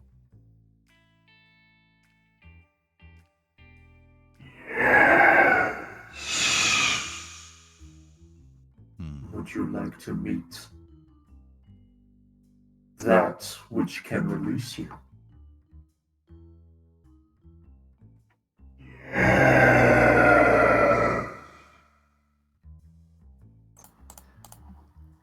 Draco, may I roll a tune for these ghosts? What is Yes, I your attune believe you score, can. Fish? So was that Nathan? What is your attune score, if you don't mind my asking? Hey, that's a null. Right. May I make an alternate suggestion? Just for survivability's sake. Okay.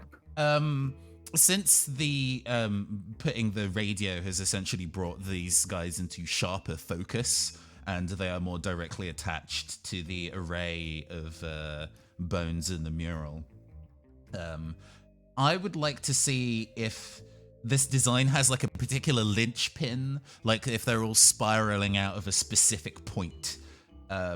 Because, if this thing is built like a spiritual stack of cards and they're directly being held in place by the bone wall, then maybe, breaking the spell circle that this bone wall is might give them a bit more freedom. So I'd like to see if I can see what the weak point in this mural is. Can I offer some assistance with that? In a sort of dash of an eye up and sort of stepping forward, maybe casting where she's looking at the ectoplasm, dribbling slightly more and having an idea of where the spiritual cores might be locking onto that. You'll need to tell me what right words to say to do it. So for sure, I will absolutely accept your help. Absolutely. Is that a point of stress or 2 You points take of stress? 2 points of stress to assist. I like to think that you see this sort of like Fish picks us up and it's going okay. They're having a conversation, but then weird, the conversation just gets weird. So you're just like, okay, stepping in. But perhaps I think I remember the last time Fish tried to do some summoning of their own. Oh no.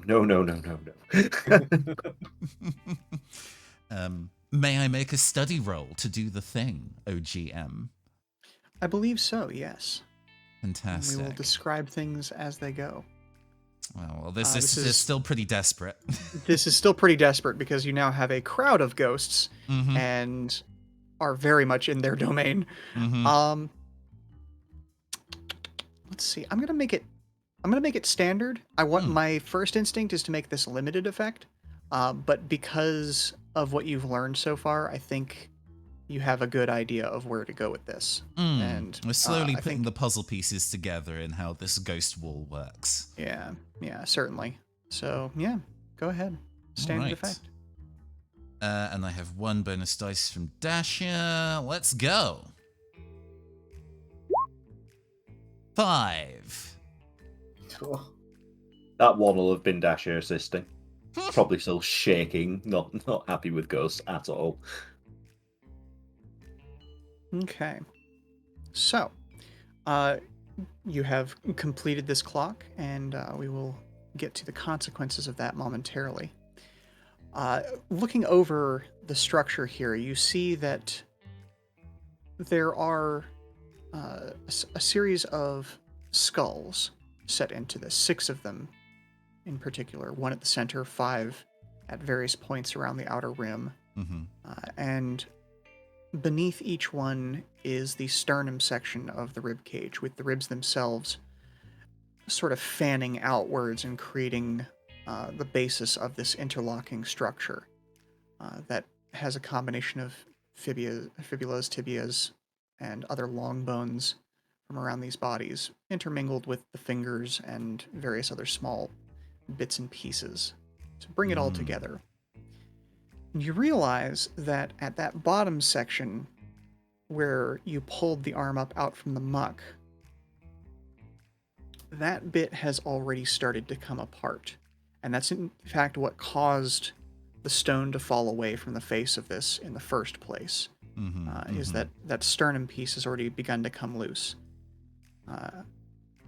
And Dash, you can tell that this is where the enchantment that is happening here, for lack of a better term, has begun to come apart, because the sequence is fraying, it's broken. It's not quite destroyed yet, but it's certainly almost there. I'm assuming you're going to pull at that, yes?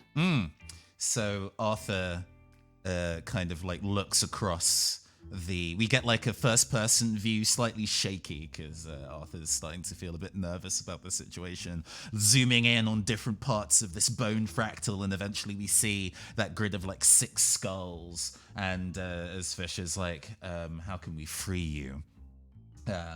Arthur sees the skull in the middle, looks to Dashia, Dashia, what's the words? I need the words, and then we can make this happen. It shouldn't matter. Just pull it. Just pull it. It'll be fine. Just pull it. And with Arthur's hand crackles with electricity and grabs around the middle skull, and I think their hand immediately erupts in cold blue flame as He's like, I'm gonna pull this whole system apart, as he wrenches the skull out with a nice kind of like ease and snap, and in like slow motion we see these small shards of bone that were helping hold the skull in place like flick into the air as it's then removed like alas poor Yorick in Arthur's hand as the Sick. wall. Delightful. Mm. What happens to the wall? Yes. No, as you pull this apart, the structure, this almost sculpture-like system, begins to fall and tumble. And so we're going to have a couple of consequences here. Mhm. As these ghosts shriek in an ecstatic pain as the anchor that was holding them in place and together comes apart, and they begin to fade from existence. Unfortunately, that also means that Arthur has a metric buttload of bones falling on him. So we're going to take a look at some injuries. Absolutely. Can Bask help to deflect that? Oh, do you have a special ability that gets in the way of Well- damage or things like that? I mean, personally, yes, but also, I do have a special ability that if I push myself, I can perform a feat of physical force that verges on superhuman. Ooh. So the question is, like, can Bass run in and either A, like, hold up the wall of bones long enough to get AU out, or just chuck an AU out of the way? I like the idea of him holding this wall up. Mm.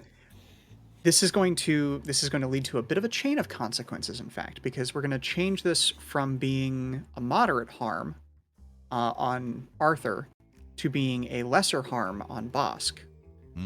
As Arthur is pushed out of the way slightly, and Bosk briefly holds up a section of the wall before releasing it to come crashing down.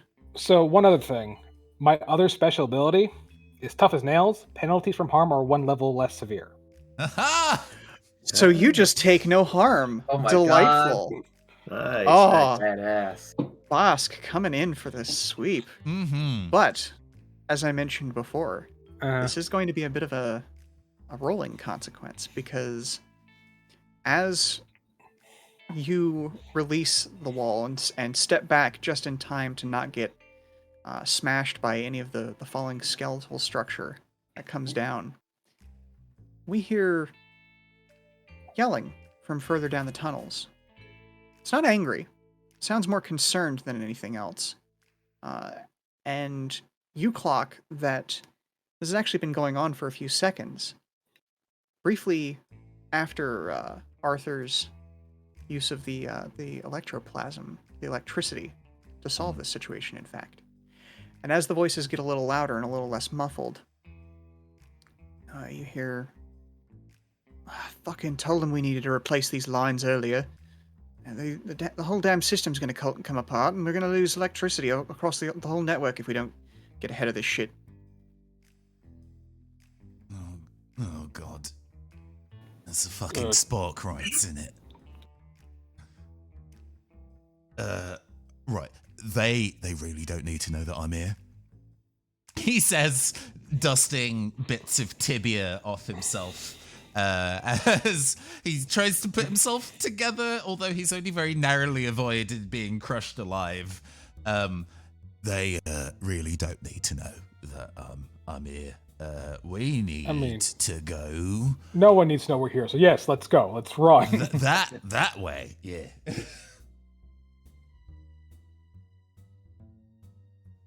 Pleasure meeting you.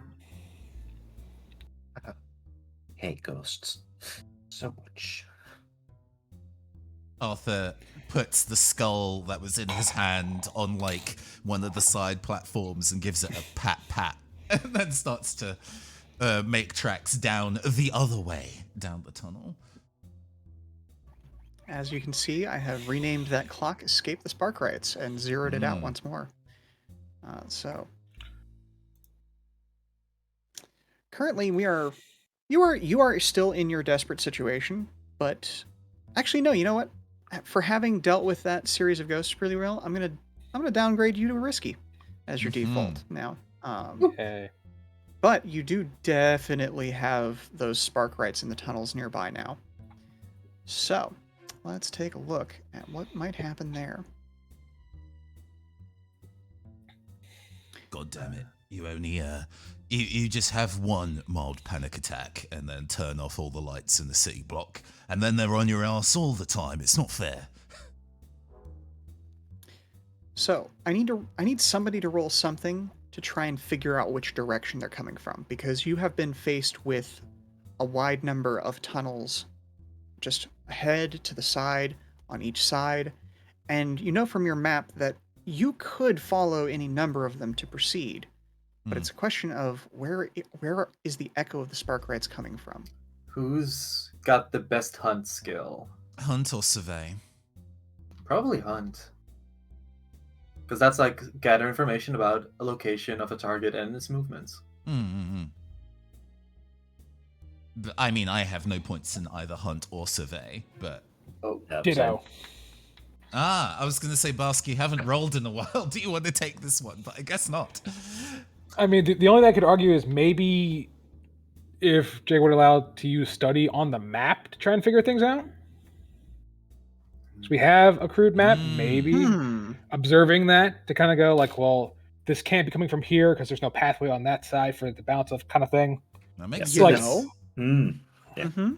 I'm not going to say no. That's an interesting usage of your resources. So yeah, if that's how you want to proceed, we can do that. Hell yeah.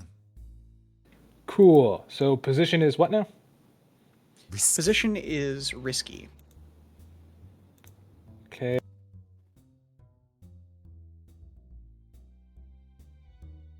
Effect.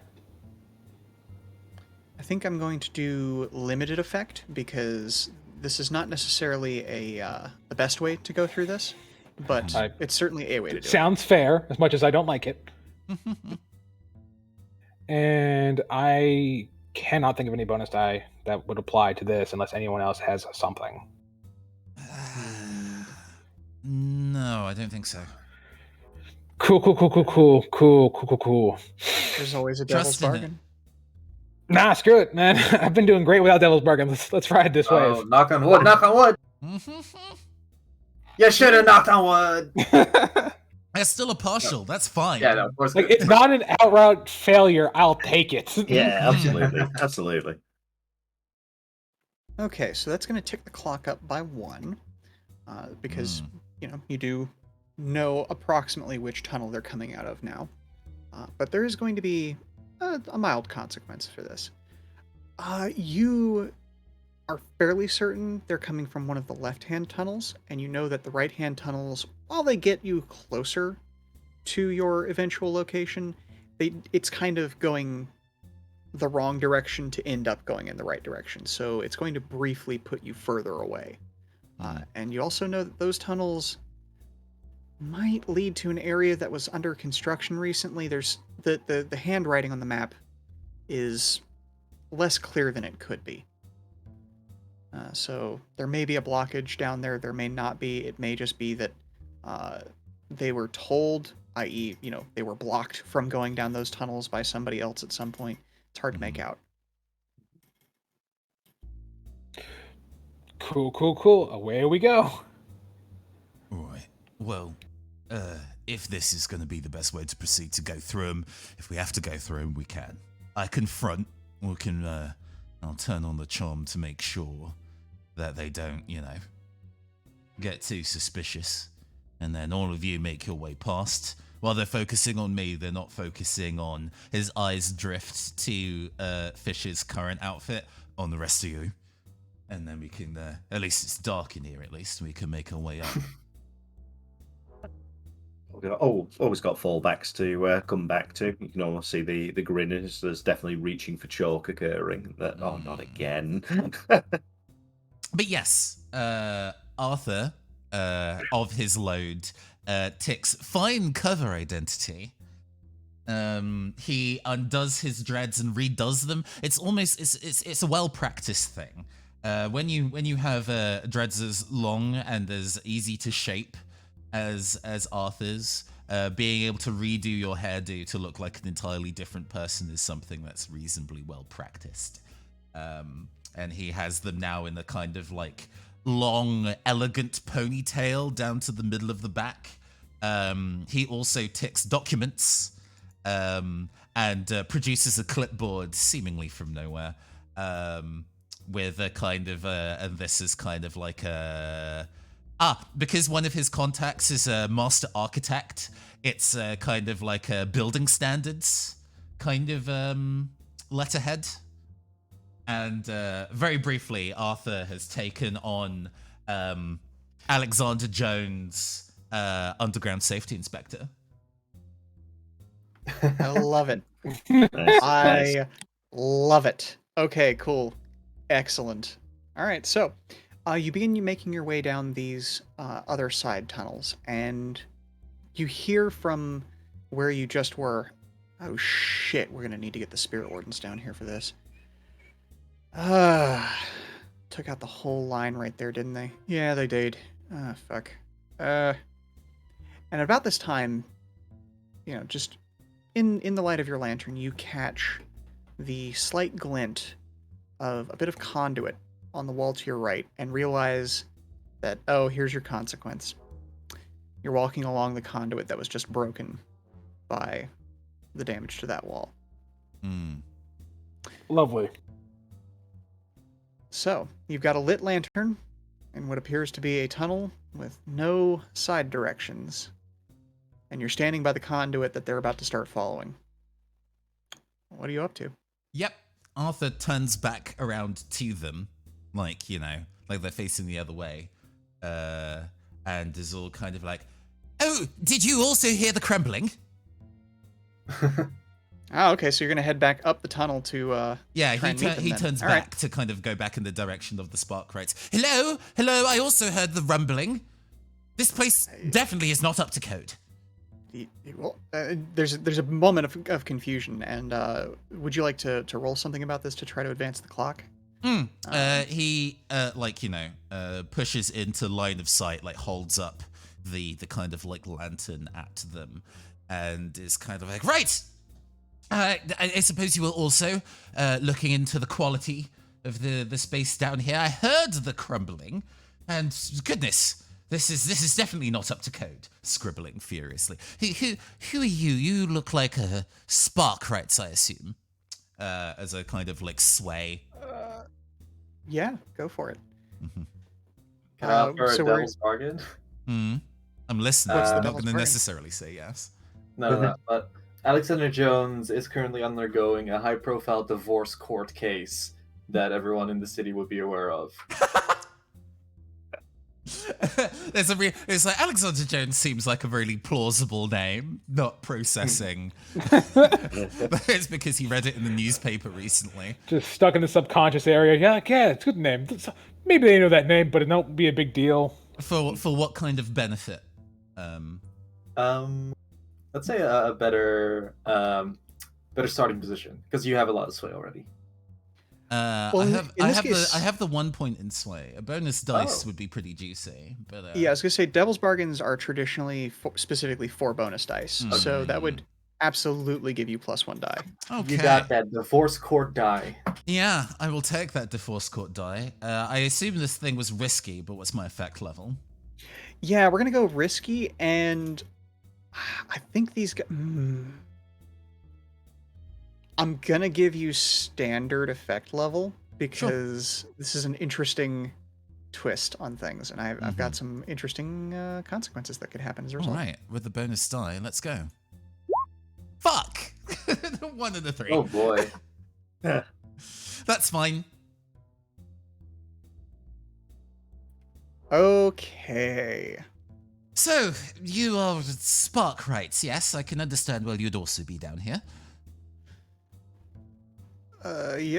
Yeah, we are, and you can see that there's a group of 5 or 6 of them. So That gives me a nice little trapdoor as to why I can't do a single fucking voice more than once, apparently, this session. Well, we'll see how easy this voice is to maintain for myself. Yeah, We're well, both in the same voice acting boat here. Excellent, excellent. Yeah, but what's a building inspector doing down here? And you see one of them, raises a similar lantern, not in your face, but high enough that all of the faces in your general vicinity are revealed. Is everybody else up close as well, or did you all hang back? I stepped out away from the group, so they should be behind me by a couple steps at least. Yeah, I'm going to suggest anyone followed suit, but maybe giving everyone a push back towards the shadows a little bit, just, getting ready to see how to react, given how this goes. Okay. Yeah, Bass definitely held back. What are the chances that AU got them to spin in the opposite direction of where we're looking? So that like pincer maneuver kind of thing. Oh, Arthur can definitely be kind of making the moves to walk around them a little bit, or at least get them to turn 90 degrees so they're not looking directly at you anymore. Because this direct baffle technique is to specifically get in their face so they're not paying attention to their surroundings as much. Good. That might be used later. This definitely means that now their focus is specifically on Arthur, and that is a problem. But that's fine. This is intentional. So I think you hear a couple of whispers from some of those guys, and they're like, Alexander Jones. Wasn't he in that? And they kind of look at your face and like, it must be a different guy. So what were you doing down here in the catacombs, Well, Mr. Jones? yes, indeed. Yes, indeed. There we go. I think the fact that the voice isn't consistent is actually really accurate considering how I rolled. So there have been multiple reports from the bank above us currently that they've been hearing both ominous moaning and crumbling sounds. And they were wondering whether that was either a... that was really not intentional, Ruben. I know. Hold on. Sorry, let me recollect. So the bank above us they've been filing reports of both ominous moaning and crumbling sounds, which may, if this is causing structural integrity problems in subsidence, a major problem for Charter Hall's economy system. You know, if one of our banks ended up underground, that would be absolute travesty. Make it easy for all sorts of ne'er-do-wells to go and pick from the scraps. So I'm glad there's more than one person on this case, and I'm not the only person having to wade through shit for such a travesty. So as you are just bombarding them with words, a couple of them kind of stuck out to some of these guys. You can tell that they've been working in the underground for long enough that mentions of things like subsidence and just the general settling of buildings makes a couple of them kind of look up to the ceiling and go, oh shit, okay, is this going to be a sinking situation? And so you've got a chance to throw another skill at it if you want to do it, or if somebody else wants to add to the situation. But they're still definitely not believing that you are necessarily down here for honest intentions. This is a very strange situation to them, especially considering the pile of bones that is present. Yes. I will remind you. I am happy to make a second roll for the circumstances. To this case, switching to consort, but since that's also about information about places. So if I roll well, the intention is to actually state some solid facts about the geography of the area to make the lie very plausible. So... I, as Bask, do have an idea. Oh, yes. Go for it. That involves a skirmish. Because they are now facing away from us, just, come up and basically knock a few heads together. Because, one, I'm really good at skirmish. Two, my not to be trifled with skill, aside from having that I can do a superhuman effect, the other thing I can do with that skill when I push myself is engage a small gang on equal footing in close combat. Just take an entire group of people by yourself. Kinda. Here's the thing. Looking at these guys, you would note that they are not particularly well armed. Generally speaking, even the Sparkrights carry some level of weaponry, but for whatever reason, these guys seem to be relatively lightly equipped. They're wearing waders. Even their tools are spaced out on them, and kind of it looks like maybe not everybody is carrying every tool, so that instead of being on every hook, it's on like every other hook sort of a situation. So you feel even more confident than normal Bosk that you might be able to put the fear of Bosk into them. I mean, if it goes really well, I just want to like go up in pairs and knock heads together to knock them out. So, unless anyone has something else they want to do. Yeah, I could help you out by just blow gunning a couple of darts in them. I'm tempted to, as it looks like it's a fight about to kick off, disappearing a little bit into the fetid water and try to apply some trip hazards as things start kicking off. I'm really looking forward to going back through the city and quite happy I'm not wearing those fancy trousers now. All right, yeah, go for the knocking heads together strat. It seems like that's Okay. that's So the it sounds vibe. like we're gonna have basically a person for every two people. So Can I, because of my ability, can I push myself to take on more than just the two people? Because like I said, I can take on a small group on equal footing. sure, I will give Yeah. you. I will give you 3 out of the 6 people, Dash 2 and Fish 1, which will dramatically improve Fish's position. Cool. Here. So we're gonna keep you at risky position. Actually, no. Yeah, no. Because of the skills that you've got, and because of the fact that you can take on such a large group, it's built into your character. I'll leave you at risky position, Bosk. And let's make this standard effect for you. Okay. We'll go down the line with this. So we'll deal with your stuff, then Dash's stuff, excuse me, and then Fish's stuff. Okay. Now the question is bonus die. The fact that I carry a fine hand weapon on me, does that give me bonus die? This is separate from the pistol, yes? Yes. Okay. Yes, I believe a fine hand weapon would give you a bonus on this. And But I can push myself for an extra bonus die. correct. You're Can I only already push pushing myself? yourself. Yeah. Can I push myself multiple times in a single encounter? I think for separate reasons, yes. So you can't like push yourself twice for 2 bonus die. Okay, so I'm already But- pushing myself to do more than my standard group O people, Yeah. and then I would like just extra push myself to try and punch way harder just to knock them out faster. So you can't push yourself twice on the same action, I don't Okay, that's all I want to gotcha. know. I So- think... But there's always a devil's bargain. You can just rule it now. Don't worry about it. Like if it's wrong, we'll fix it next time. But like Mhm. it makes sense to me. I can only push myself the once. Yeah. So 1 bonus die. Mhm. Cool. Let's see how it goes. God, the fact that your numbers show up late is so concerning to me. Yeah, it's great, isn't it? Well, Okay. that's looking like a 5 to me. Okay, so we are going to narrate our way through this since Dash has had to step away briefly. So, you do in fact crack. Okay, so what kind of fine weapon do you keep? Is it a pair of knuckle dusters? Is it a small Yes, club? 100% Okay. a pair of knuckle dusters. Okay. I mean that makes sense. That's why it was my guess. Yeah. Okay. I'm consistent like that. So, do you approach from the front or behind for like how are you putting the sphere into them basically? Less put in fear and more just clocking them in the back of the head. Okay, so it is- Part there's of the a- reason why I asked if AU was getting them to turn around so that their backs are to me. Gotcha. Okay, cool beans.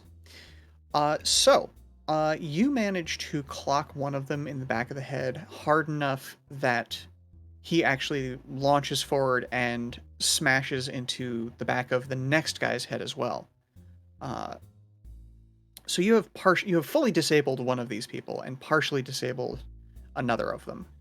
Unfortunately, the third is going to turn and see you. And I think the consequence here is that when he sees you, you've got the arm fully extended, and as part of that, where is the pistol? I think so. Because of our crew, we do have the Hawker's rigging, Mm-hmm. which is so I can conceal the item, doesn't add to the load. I think the pistol would probably be in there because I don't want that just loosey goosey. Okay, so you've got it tucked into the rigging on the inside of your coat, essentially. Yeah. And so I think at full extension, this third guy catches a glimpse of the pistol Okay. and immediately backs up and says something about it. Just something along the lines of firearm, firearm, firearm. And the other, all of the ones who are still conscious kind of do a full, like, 5-foot step away from you, just instinctively. And let me tick up the clock, and I've got a little bit of... Well, let's see if any, like, Fish, do you want to take your action at this time, or wait to see how this plays out a little? I'll hang back, see how this plays out. Could I cut in? Because that's probably actually a good point for the prowl roll to come in. Sure, yeah, go for it. So as Bask's got in, Dash will have flitted into the shadows a little bit. I said probably ducking quite low into the horrific murk of the sewers, which probably aren't too much distant from the gutters and alleyways that she grew up in. I'll be attempting to sneak around the back of the group, and I'll be dropping my unusual weapon out of her inventory, which is usually part of the climbing gear that she's got, of a set of chains with weighted implements, and she'll be effectively setting up some sort of trip hazard at the back of the group. Perhaps as they suddenly take the moment that the firearm are out, she's sort of pulling a chain taunt tied to one of the pipes behind the group. Actually, I'd like to use my second charge of foresight to assist you without paying stress. We get a very brief flashback to when Arthur changed, performance personas and stepped away from the crowd towards the Sparkwrights. Already had taken the other end of the chain. And is holding on to the other end, and it was just a matter of you being able to sneak round to be the other side of it. This was already going to happen. Just as planned. Just as planned. I love it. So you get a bonus die on top of your current effects that you might set up for oneself. Okay. Now so prowl at. So risky position. Yep. And I think we're going to do limited effect because these guys aren't in motion, and so it's more of a, like, you're hoping that they are going to come this way sort of situation. Okay. And then one bonus dice. Another 5. Okay. So, yes, you in fact do get this pulled taut, and just kind of just barely around the corner from where the action is happening. And as the crowd spreads out, the consequence is going to be that the guy who is at the back of the crowd does in fact trip over this taut chain, but is now also kind of all partially on top of you, like has your legs pinned. No harm or anything directly, but this could create a bit of a situation later, shall we say. Okay. The rest of the party possibly hears a surprise yelp from further down the.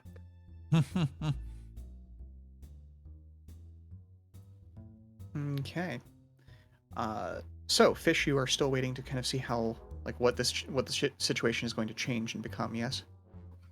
I think my dear friends have got it under control. I don't think I have to blow dart anyone. But I am keeping. I think I'm. Like, instead, on the fly, I do want to create sort of like a sedative, to use as a, not as an injection, that seems too cruel, but as like a, a Tic Tac. Can I make like a Tic Tac sedative? Can I make venlafaxine? I think we'll kind of keep that in the back pocket and see how it becomes useful. All right.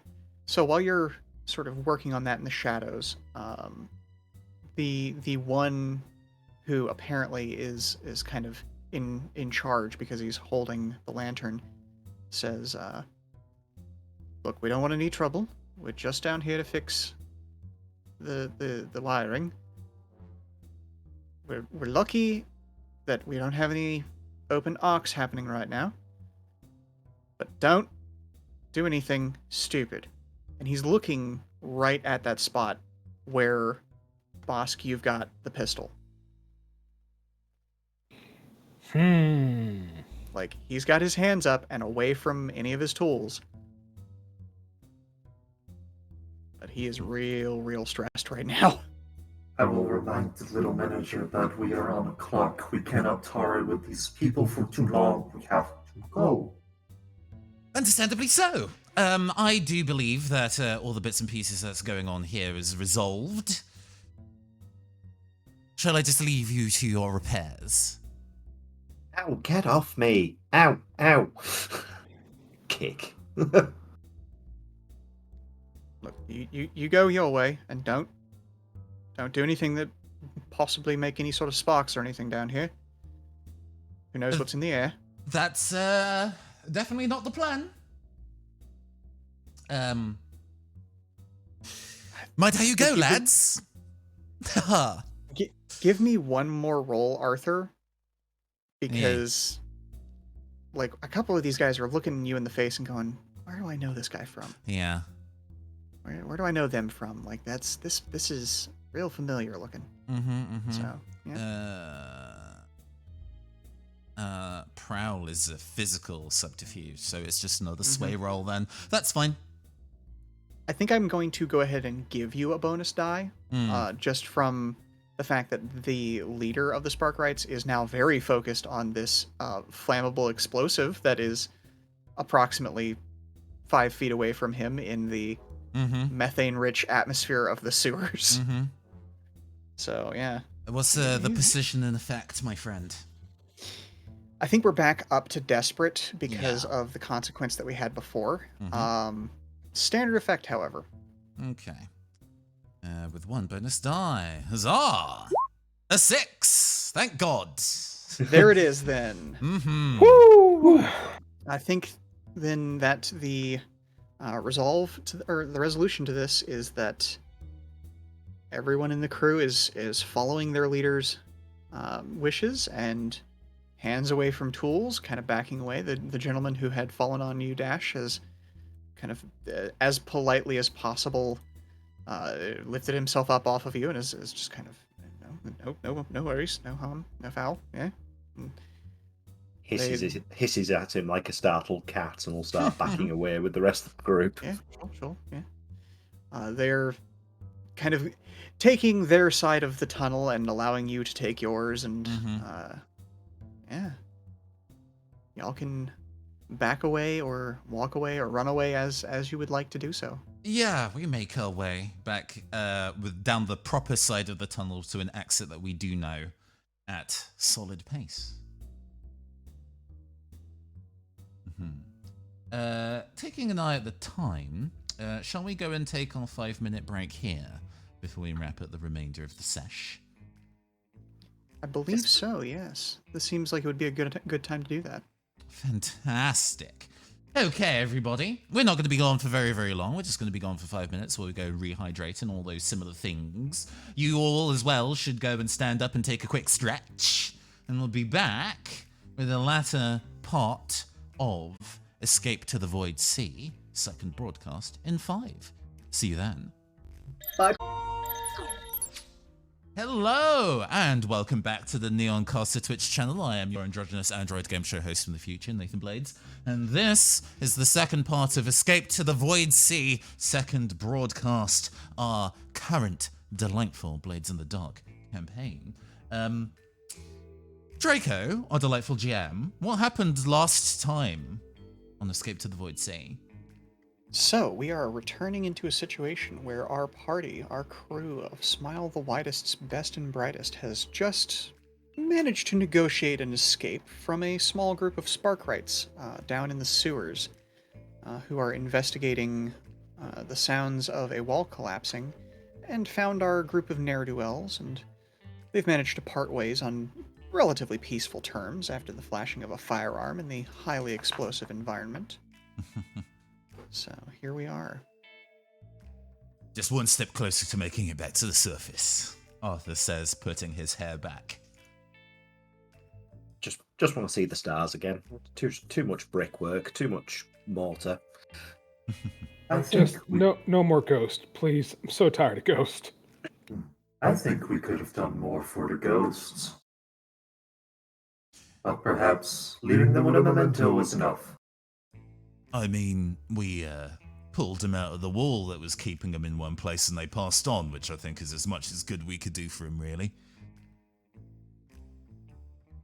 Was it, though? You just wanted Was to it trap one in a really? jar.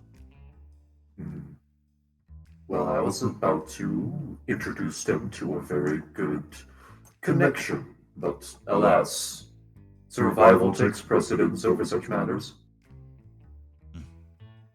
Hey, they said they wanted to pass on. We gave it to him. Now let's get to the surface before I pass on from the fucking smell in here. Sorry, that was me. So, as you continue winding your way through these cavernous sewers and these stretching tunnels and maze of just, little pipes and all that sort of fun stuff, you eventually come to a point that on the map that you were given was marked as being next to an exit. And in fact, a very convenient exit on the far side of Charter Hall. Unfortunately, it appears that there has been another recent collapse in this area. This should be next to a pipe, one of the main inlets and outputs of the system, right next to a river.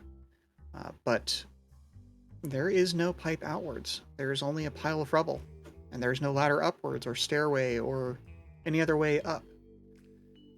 You deduce that whatever exit there once was is now on the other side of this blockage in the tunnel. But then how the hell did the Sparkrites get down here? Well, that's yeah. Could have been a different entrance. Could have been any number of things. Well, This is just the one that you ended up at. Well, you considered that answer. I think I have the answer to the obstacle before us, namely explosives. No, hold on. And I want to produce fine wrecking tools from my inventory. Okay. It's just that the reason why the Sparkrites were so concerned about that firearm. Explosives in a confined space with high amounts of methane ain't gonna be. And he puts his hands up in a kind of like my bad kind of way. I realise that when I get stressed, I get a little sparky, but fortunately nothing bad has happened so far.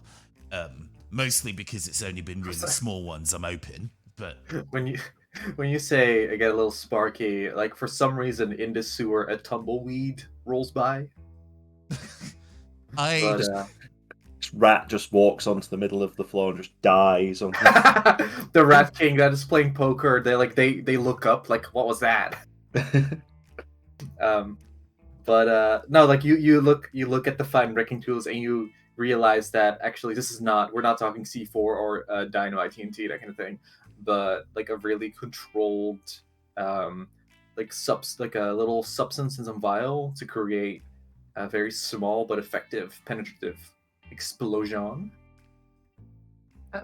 Perhaps might be able to assist a little bit with this, Dash. Looking like you have a bit of an opportunity. I could potentially bring something a little bit mindless. Well, not mindless entirely. Something to follow a simple order. We might be able to do a more remote detonation. Yes, that would be of help, because originally I would ask one of you to sacrifice their lives for our freedom. But now we don't have to do that. That was a joke. Real quick, as you are kind of kicking at the pile of rubble fish, you notice carved into one of the bricks the symbol of something along the lines of a very crude blue whale. Ooh. I definitely I don't. I was gonna say drop what I'm doing, but I shouldn't drop what I'm holding right now. And I do take note of this, and I actually want to just immediately study this thing. Like what about it draws it to me? In digging through the pile a little bit more, you find some other little accoutrements. The stonework in this area seems to be covered in sort of a black mold. So there's a lot of moisture here, but it's not like the muck that you've been traveling through a lot of the time. This is actually more along the lines of the water from the sea, what would be coming in from the rivers. So that kind of lines up with what you view on the map, where you should be close to one of the rivers, or at least an offshoot of one of them. And you start to find like little things like fish hooks and like bone charms and stuff like that. Oh, then I definitely want to, rather than like blowing a hole through the rubble, I want to like excavate whatever is buried here. Okay. It's hard to put together because there is still a lot of rubble and rock, and you can tell that there's a lot of pressure on the other side of this, and that whatever is on the other side is kind of holding this firm in place. But you would think that there was at some point some sort of like just small little altar here to the Leviathans. In that case, I'd like to just pretend that the rest of the party is not there. They are as awful to me in this very moment, and I want to attune to whatever like worship or thought or energy lingers within the altar. Absolutely. May I? Yeah, of course. Let's take a look at the position that you're in. So, you don't have anybody on your back right now, but I am going to still make this risky for reasons outside of your current purview. Mm-hmm. And let's see. Let's make this a standard effect. I am going to introduce a clock for Clear the Rubble. It's a relatively simple clock, but so we'll go risky standard on this roll. Okay. Since it's going to be an attune roll, I'm going to push myself to give myself at least one die. And that puts me at 1 stress away from having a trauma. Woo! Does anyone have... I don't think anyone wants to help me. Yeah, so, that's fine. But does anyone have a devil's bargain for me?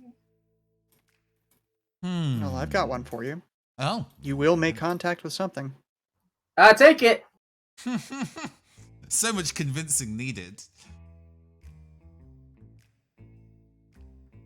That's risky standard, 2 bonus die. Let's go. Oh, baby. Oh, hachi machi.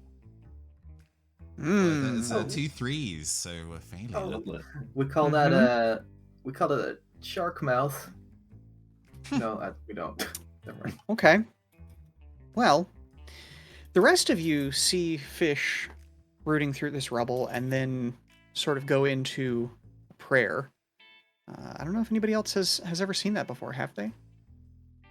Oh, no, definitely not. I think there's a chance Boss might have seen it because he's the guinea pig for fish. I don't know if he'd pay any mind to it. possibly not seen him do it, but might be able to make a few jumps of what the importance is of the area and suddenly get a fixed interest herself. Okay. So, as Fish begins to pray and reach out to the thought that was here, one word, or the concept behind a word, sort of comes to mind and resolves from the depths of the night black sea that is the Void Sea beyond. And that word is clean. And the complication here is that you know what the pressure on the other side of this wall is now, because trickles and drips of water are going to be coming in through the stones that are blocking the tunnel here. From not just the bottom of this wall of rubble, but all the way to the top of the tunnel. Little drips and drops and trickles of water just slipping in. I think I'll just... before I do anything, would I know what this entails? Or is this unknown even to me? When you say what it entails, do you mean the immediate consequence, like what's on the other side of the wall, or what might be beyond that? I think beyond that. Like, I'm guessing some sort of arrival. Yes, as I said, you definitely reached out and touched something. So, maybe not a full-size Leviathan per se, but definitely a creature of the sea is now trying to get into this area. And its influence has previously been here in the form of, well, cleaning, whether that's the sewers or the city at large. You're not sure.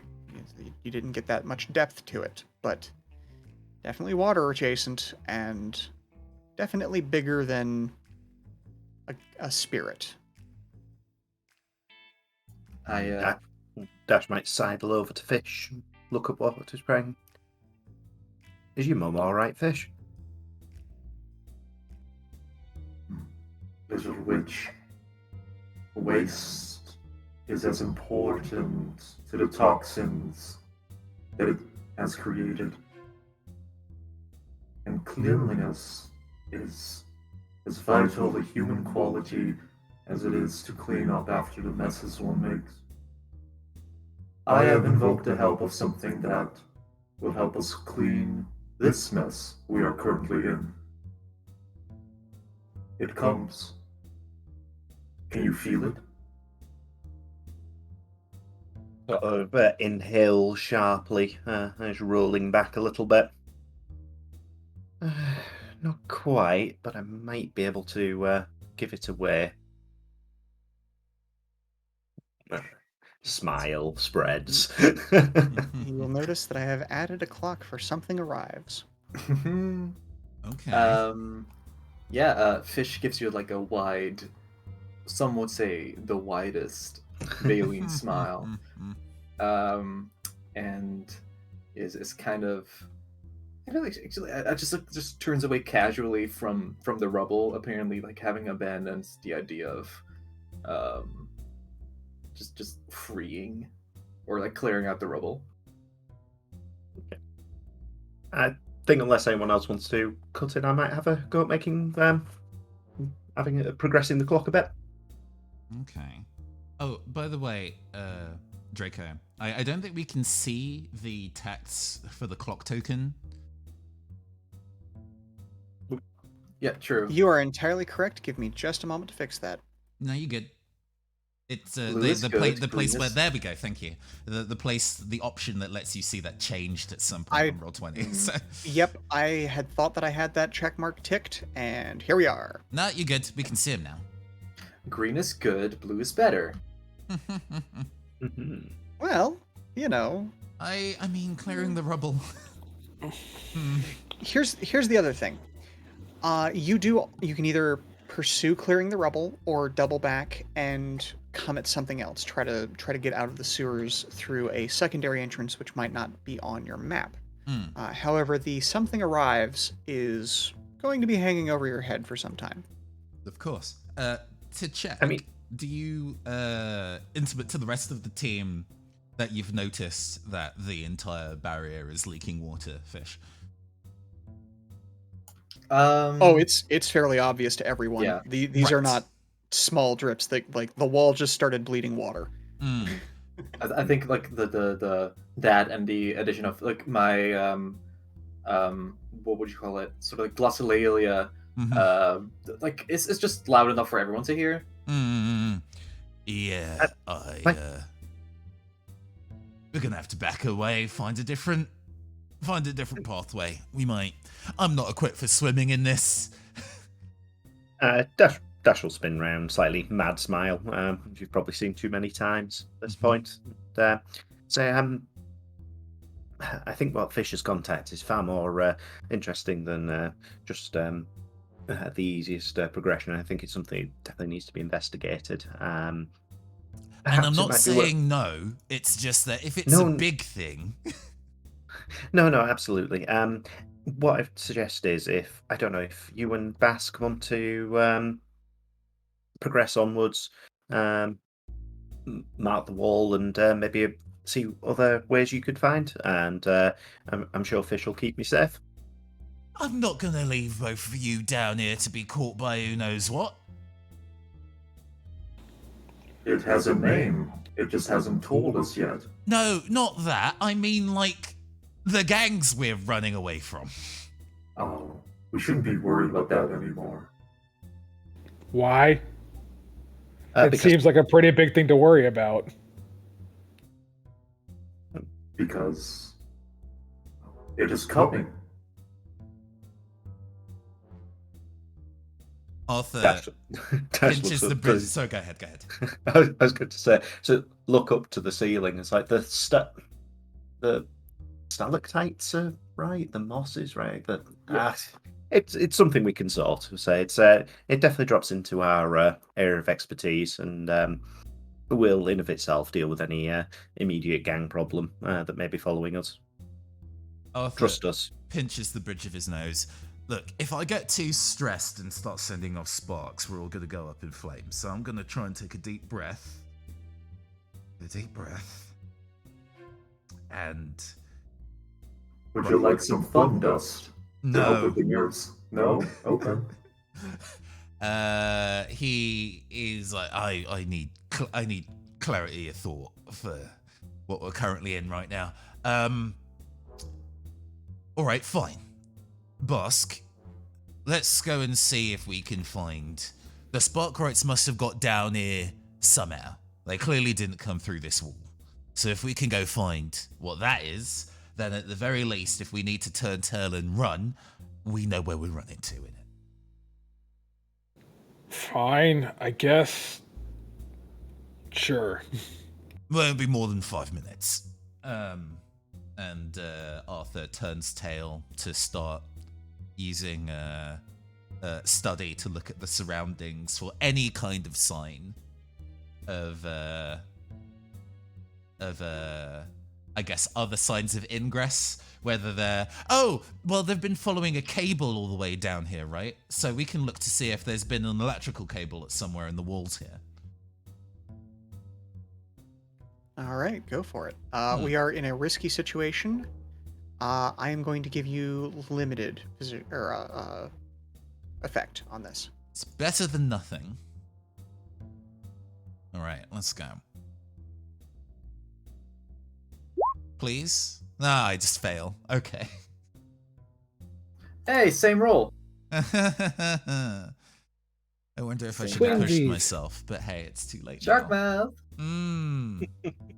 Okay, so complications. I think I'm going to tick up the something arrives.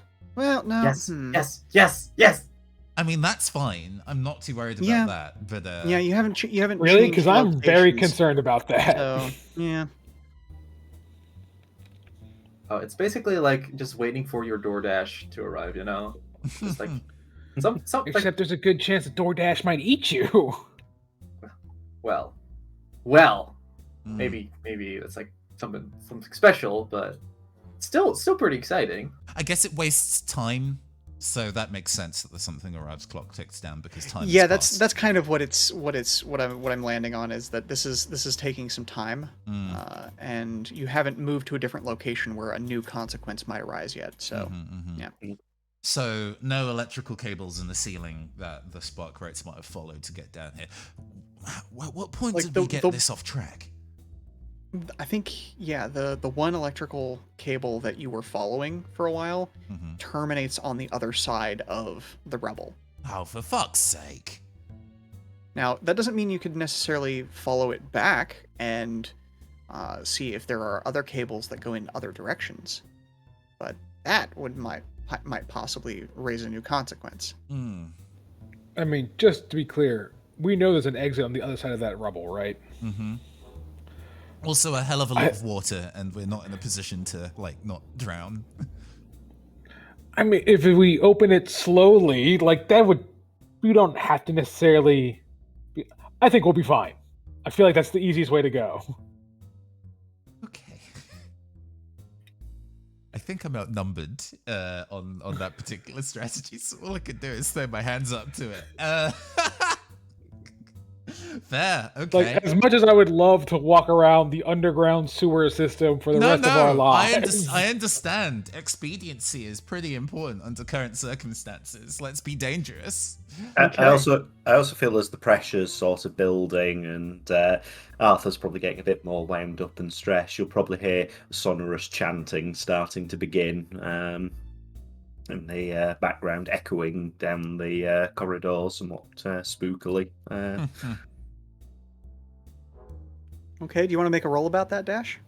Yeah, so Dash, given Arthur and Bask a bit of time to get out of the way, will have started sketching sort of more of a magical arch than a magical circle around this damaged area, and will have begun chanting slightly in order to begin the pull through. I don't know if there's any push for either assistance or bargains from Fish or the GM for this. It's probably going to be an attune roll, I suspect. Or a cons. Either way. Yeah. I think attune works best here. Fish, do you have anything you'd like to add? All I can think of is that it will. Let's say it'll. How to phrase this? The scent you give off is just as of interest to it as it is as Fish is to it. So you'll attract its attention just as much. But I don't know if like Draco had already accounted for that. That's what's going to happen anyway. So Okay. I'll accept it. I'll accept that. Okay. So Dash can complete this whole sort of pause in a chanting for a second, smile at Fish and say, do we think we've given our friends long enough? Wait, what was that? Sorry? Do you think we've given our friends long enough? For what exactly? Sorry. As in getting away, sort of before she pushes through with it. It's more just a sort of side grin before I press the button kind of thing. Oh, right. It's like, Yep. Yeah, I get you. Fish just like extends one of her limbs, like one of her hands, as if to like, let's hold hands while this happens. Okay. Dash will lock hand with Finn. It's squishy. Squidgy. She'll declare loudly into the tunnels to dredge the murkiest, unfathomable depths of the sublime abyss. Dash calls to you. Eternal watches the void sea ascend, see the light of the mortal realms, and embrace our shores at last. Here, motherfucker. Okay, so I think this is going to be a risky position standard effect. Okay, risky and standard. It was 1 dice for. Yeah, plus 1 for yes. the devil's bargain. Okay. Oh, just in time. Just. Oh, Woo! nailed it.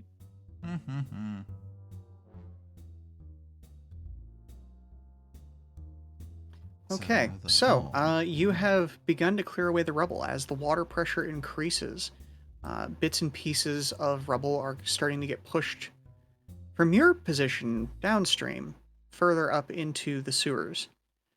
Unfortunately, Fish, you can now feel the approach because, well, there's a devil's bargain, and you suffered a consequence.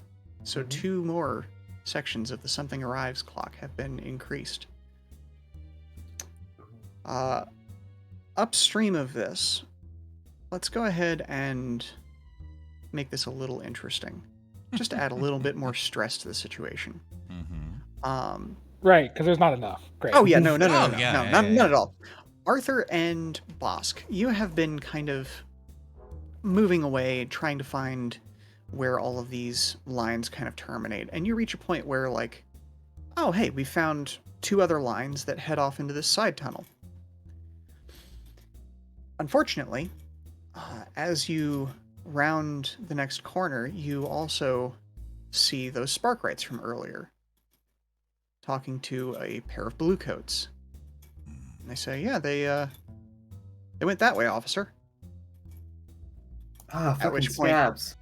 Everyone kind of turns and looks down the tunnel and, oh yeah, you did go that way.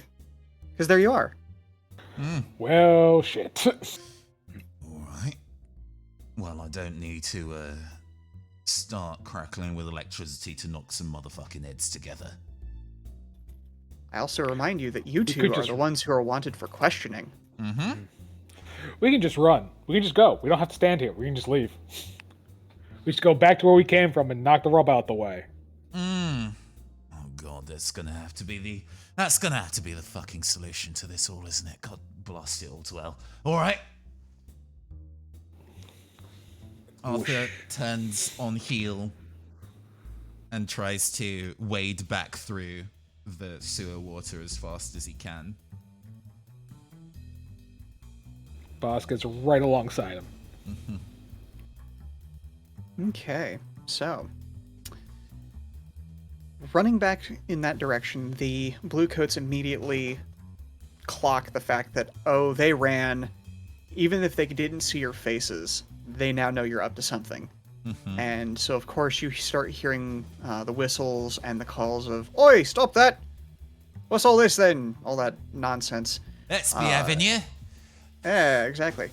And these echoes kind of reach back up to the place where the rubble is at. So, who wants to go next?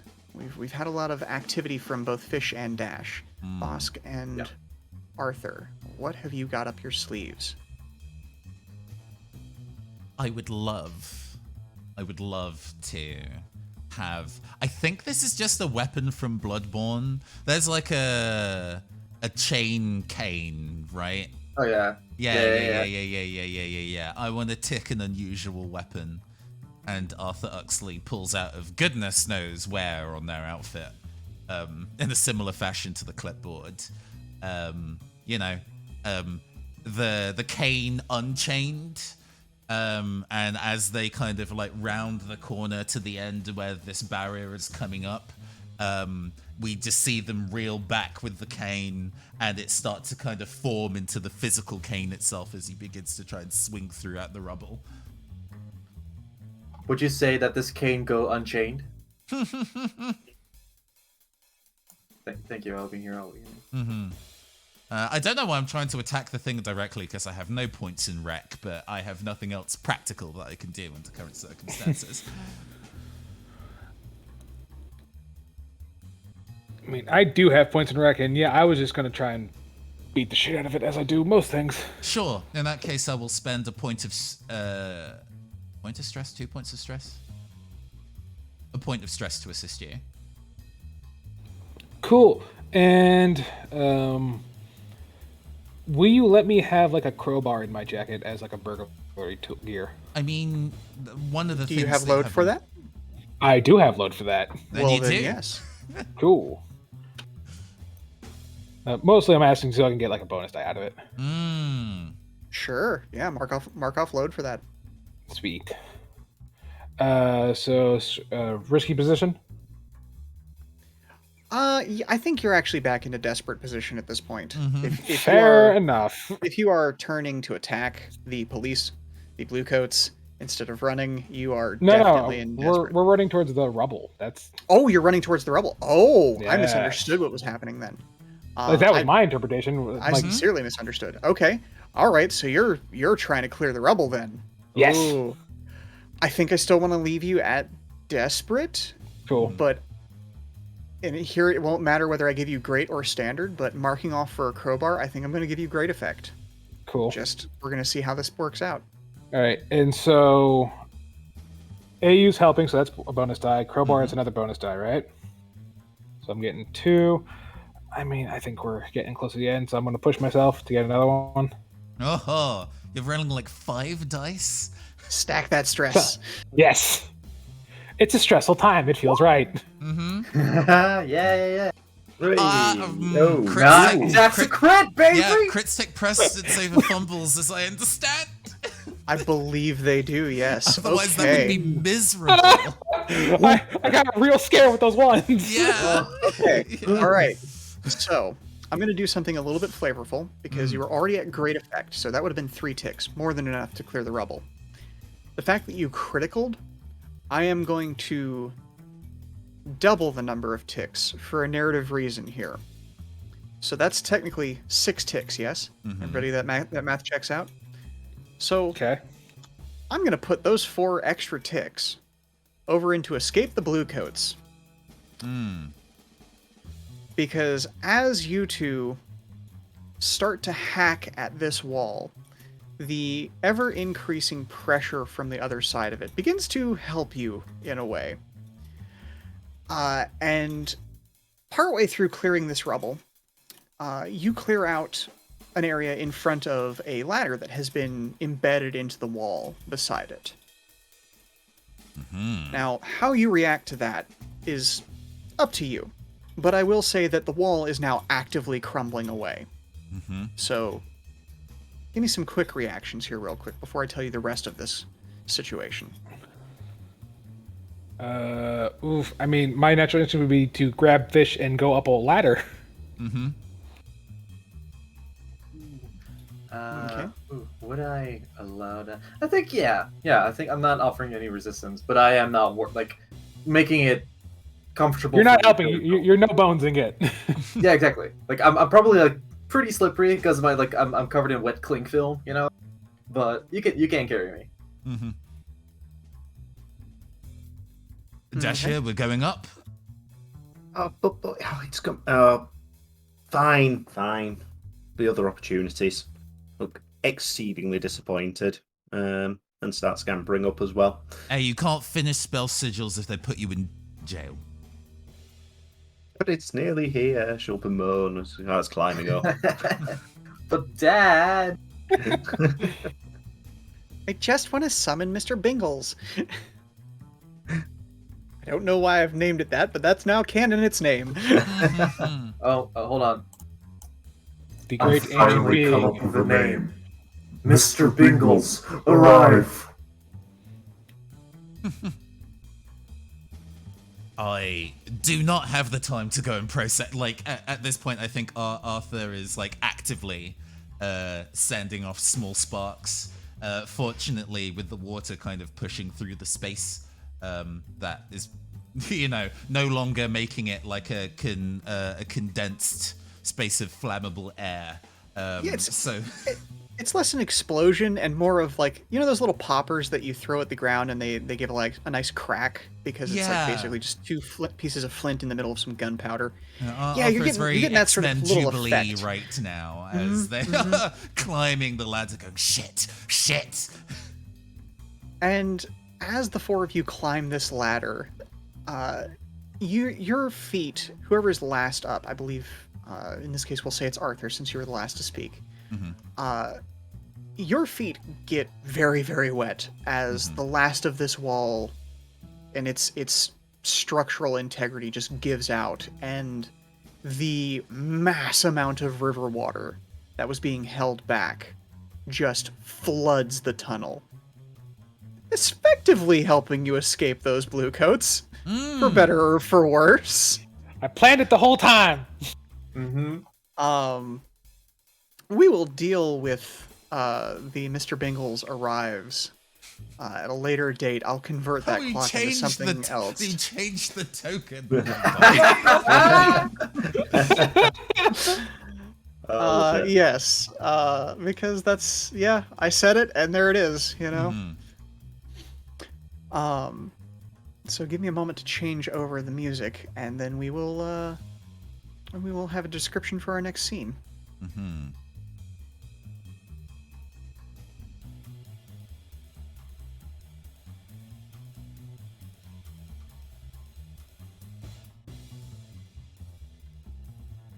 Anyway, I regret nothing, and I'm glad I did it. The four of you emerge into the southwestern portion of Charter Hall.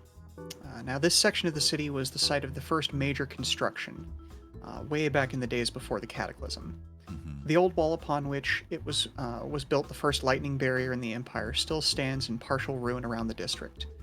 The area is now home to the civic offices of government, including the courts, licensing and taxation offices, banks, and record archives. City officials and students at Charter Hall University live here, along with the captains of industry who prefer to reside within sight of their fortunes. And in fact, you have emerged about halfway between Charter Hall University and Giant Park, which is known as a massive garden of permanently poisonous plants. Gorgeous pieces of just every piece of botanical interest in the Empire, made horrifically poisonous by the alchemist who figured out a way to coax them into growing without sunlight, but in the act of doing so, made their beauty untouchable. Mm. And as the rush of water dies down beneath you, do you want to just try and cross the river to the west or head further south? Oh, yeah, as we kind of like step out onto surface level, Arthur collapses on the floor, like falls down backwards on his back, and a large amount of electricity crackles all across him at once, as he was clearly trying to kind of keep his own physical responses in check, in a similar way to if you've been holding your breath for a really long time and then you're taking big gulps of air. It seems that he was kind of suppressing ambient crackling. So he just sparks for a while on the floor. I think Fish like recognizes like what's going on, and he uncorks the vial of high value coffee and just pours it directly into Arthur's mouth, just to give him a little to take the edge off. Mm-hmm. Arthur, I'm going to count that as having indulged in your vice, because what was just poured down your gullet was essentially rarefied cold brew espresso. Yeah. So you just got a massive hit of caffeine, and let's see if we can reduce some of that stress there, buddy. Mm-hmm. I will make an indulge vice roll with no bonus dice. 4, very good. I go back down to just Yay, 1 cool. stress. God, if you overindulged on this, that would have been so funny. I was about to make a kind of suggestion, actually, because this is in a very short period of time. Arthur has had 3 coffees. He drinks a lot of coffee anyway, but I think a mixture of both that and being under a high stress circumstance, I wouldn't mind taking a tier 1 harm of buzzin'. Do it. Mm-hmm. I love that. I love it when my players give me a way to hurt them. It's amazing. It means that my rolls have less effect, but I think until Arthur has a moment to actively calm down, he's going to be a little less effective for a while until he can keep himself together. Nice, Can we get like a bust take on your cool and collected radio host?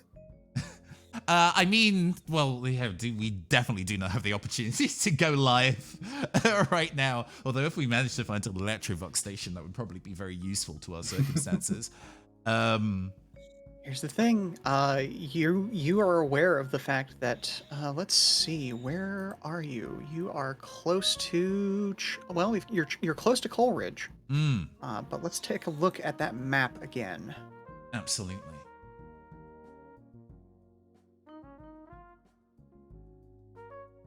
Yes, let me just. So, not Coleridge, excuse me. You just came from Night Market into Charter Hall. Why would you go backwards to Coleridge? You are close to a bridge, or close enough to a bridge to Crow's Foot that you could make a hop and a skip over into there. Or you could head to Brightstone, which is where Aunt Angie broadcasts from. Crow's Foot is where Dash wanted to leave like a dead drop for their allies. Are we in a position to maybe do that dead drop, but we don't need to hang around? You could certainly do that, and then make our way to Brightstone if that's the thing that people are down to do. Sounds like could also be like a split up the party kind of thing. I would maybe like to keep us together for a degree of just narrative efficiency. Okay, no, it's it comes down to basically we are picking which of the next districts we want to head into. I believe, Dash, you did also mention that you could theoretically leave a dead drop at any bridge.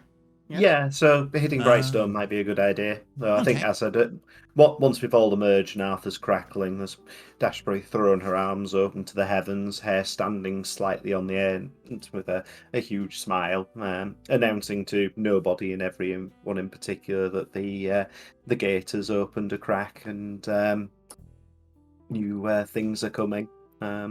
Then probably realise she's getting glared at by random people in Charter Hall who don't care about such things. I'd like to think. Go ahead. No. I like to think that that Dash and Fish are just like holding hands, skipping and hopping, and like laughing because like it worked. They're like maniacally in the street prancing around. Arthur peels. I could just himself twist off their the little floor. heads off. Good. You're strong enough. Arthur peels himself off the floor and kind of with the back of the hand wipes away the remaining kind of like droplets of coffee, which kind of like spark as they kind of leave the surface of his skin. I have no idea what you mean by that, but I don't think we have enough time to go and find out. Oh, don't worry, everyone will know soon. Though, I said, glancing at That's not helping. I do like the image of Arthur rising, sort of like a vampire coming up from a coffin. Oh, very much. That like out of frame, just kind of leaning. Yeah. Okay, so just to update everybody on this, so that you notice it, I have converted the 6-tick clock for Mr. Bingles Arrives into a 12-tick, into a 12-tick clock. That is going to just stick around in the background. Might be ticked, might not, by various actions that occur over the next few sessions. We shall find out. That's just special.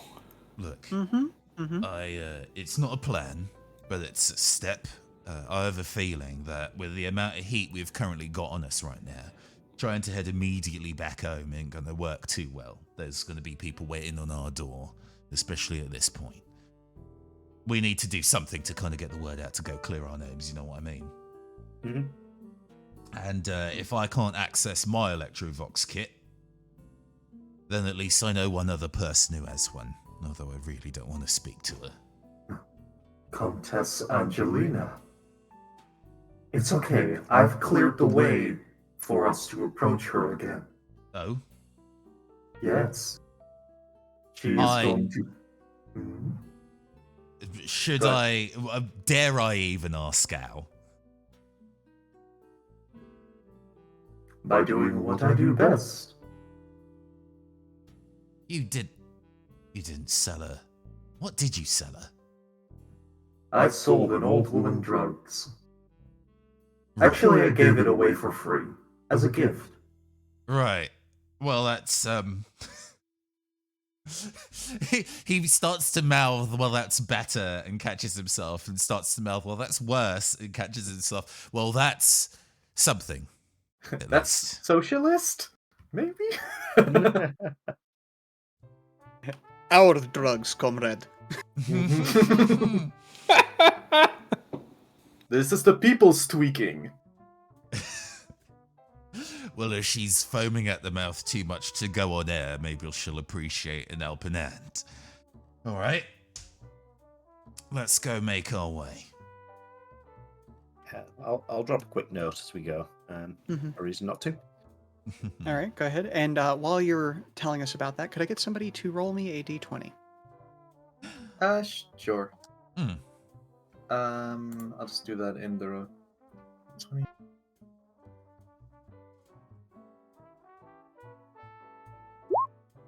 Three. Is that good? We'll find out. God But damn yeah, it. well, no, I'll tell you briefly, but what's the note that you're leaving?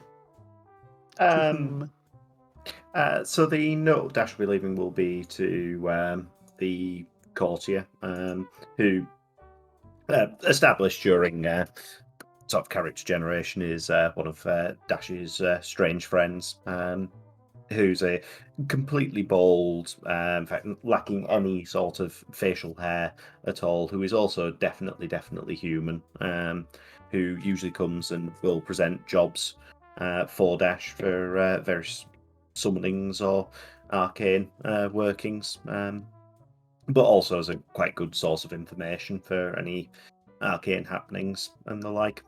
So it'll just be a very brief sort of, hi, Dash here, having a bit of trouble. Would you mind getting in touch?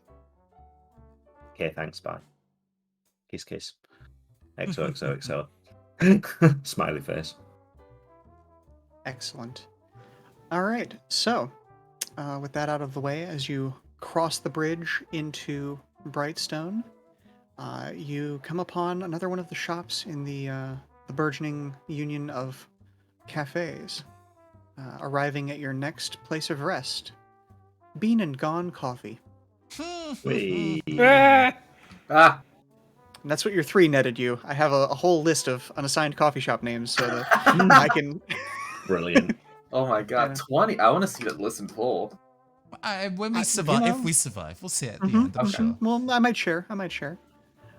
So yeah, thank you very much, everybody. You have made it through the tunnels and learned some more things about the world and survived another evening on your escape to the Void Sea. And made a friend. Ooh, Mm. nice. In that case, we'll take it over to the wait screen. Would you mind? Well, I can do the music bits. Whoop. Hold on. Okay. Yeah. Good hustle, everybody. Mm. Fantastic. Now we have about 15 minutes left in our kind of like runtime for today, so we can do a quick rip round of comments and kudos. For those who are unfamiliar, at the end of all of our tabletop RPG sessions, we like to take the opportunity to go and shout out the rad shit that other people did and what we are excited for next time. So who wants to go give a point of kudos to somebody who did something fucking rad today? I would like to give a big kudos to Tom for like joining in on my weird shit. Did not expect Dash to like have that. It makes sense for a character, but honestly, I was expecting to kind of like be alienated from the party there. So the fact that you found a way for your character to like share in that weird alien revelry to me was very cool. Thank you. Thank you. It was a great opportunity because it's always nice to develop the sort of slightly mad angle when you're doing in slightly sort of more surreal angle with characters like this. So it was good fun.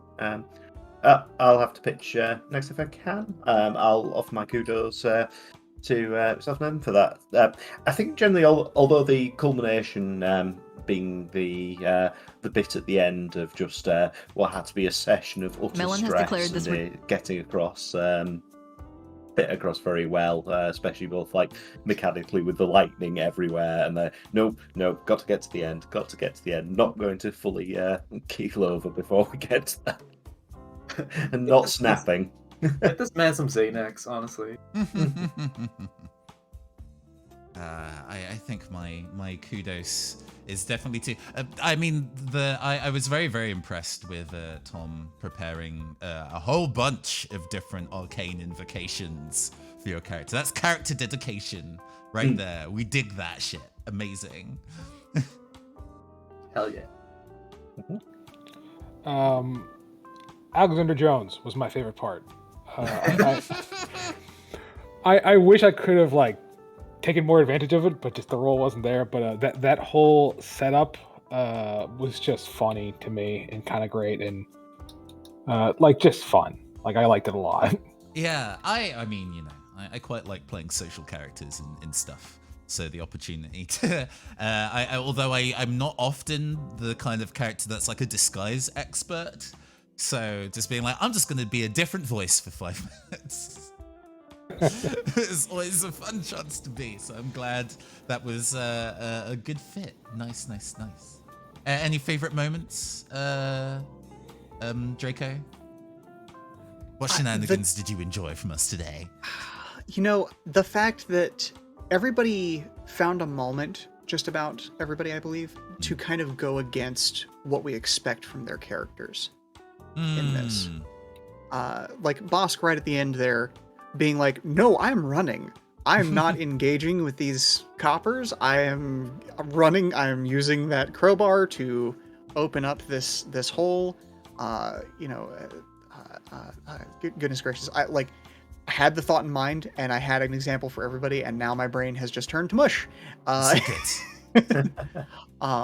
yeah, just that moment where, for Arthur, it was again the Alexander Jones going from that, suave debonair persona that is his usual, or is their usual, and switching into this almost like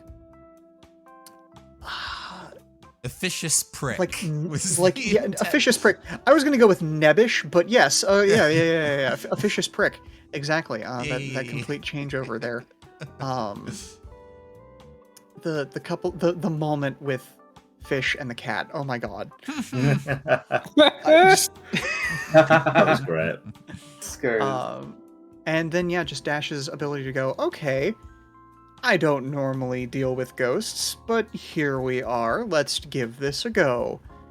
It was all delightful. It was wonderful seeing y'all work outside of your bounds a little bit. I love to see that.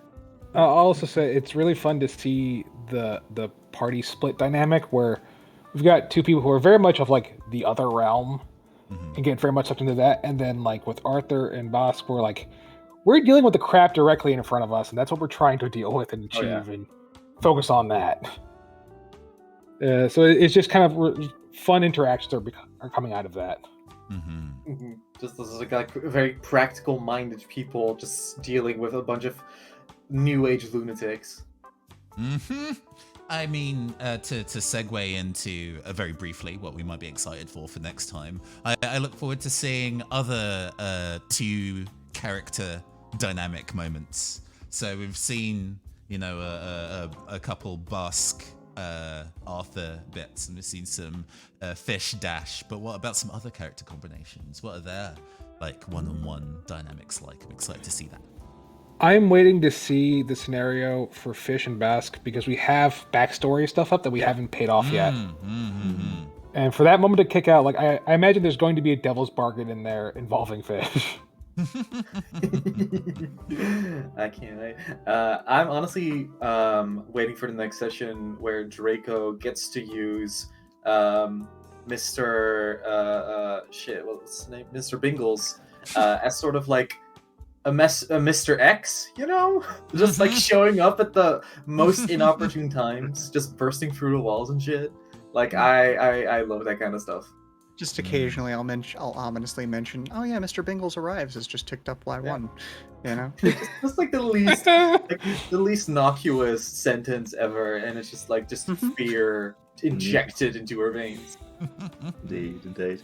I think my personal one's going to be looking forward to seeing a few more of the NPCs as well that the players have sort of brought into the system from the like friends and how Draco sort of you handle it and where it goes, especially with how things went this session.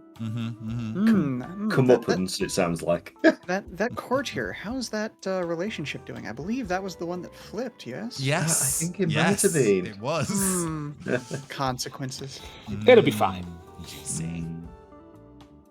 Fantastic. Is that all for our evening? Have we've expressed our aspirations? Shall we close out the show?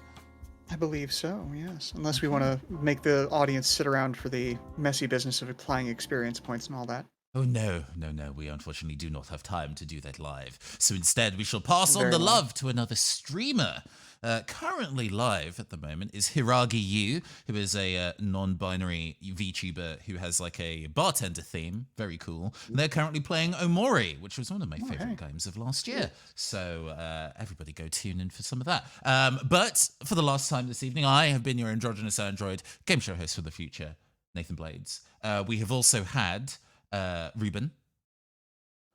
Tank Fly Boss Walk Jam Nitty Gritty. You were listening to the boy from the Big Bad City. Thank you. We've had John. I can't think of anything clever to say, but it's been fun to be around. Thank you for having me. We've had Tom. Night, everybody. And as always, we've had Draco.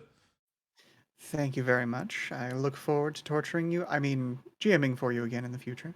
And as that ticks down, I'm going to say goodbye. So goodbye, everybody. Bye-bye. Bye. Bye.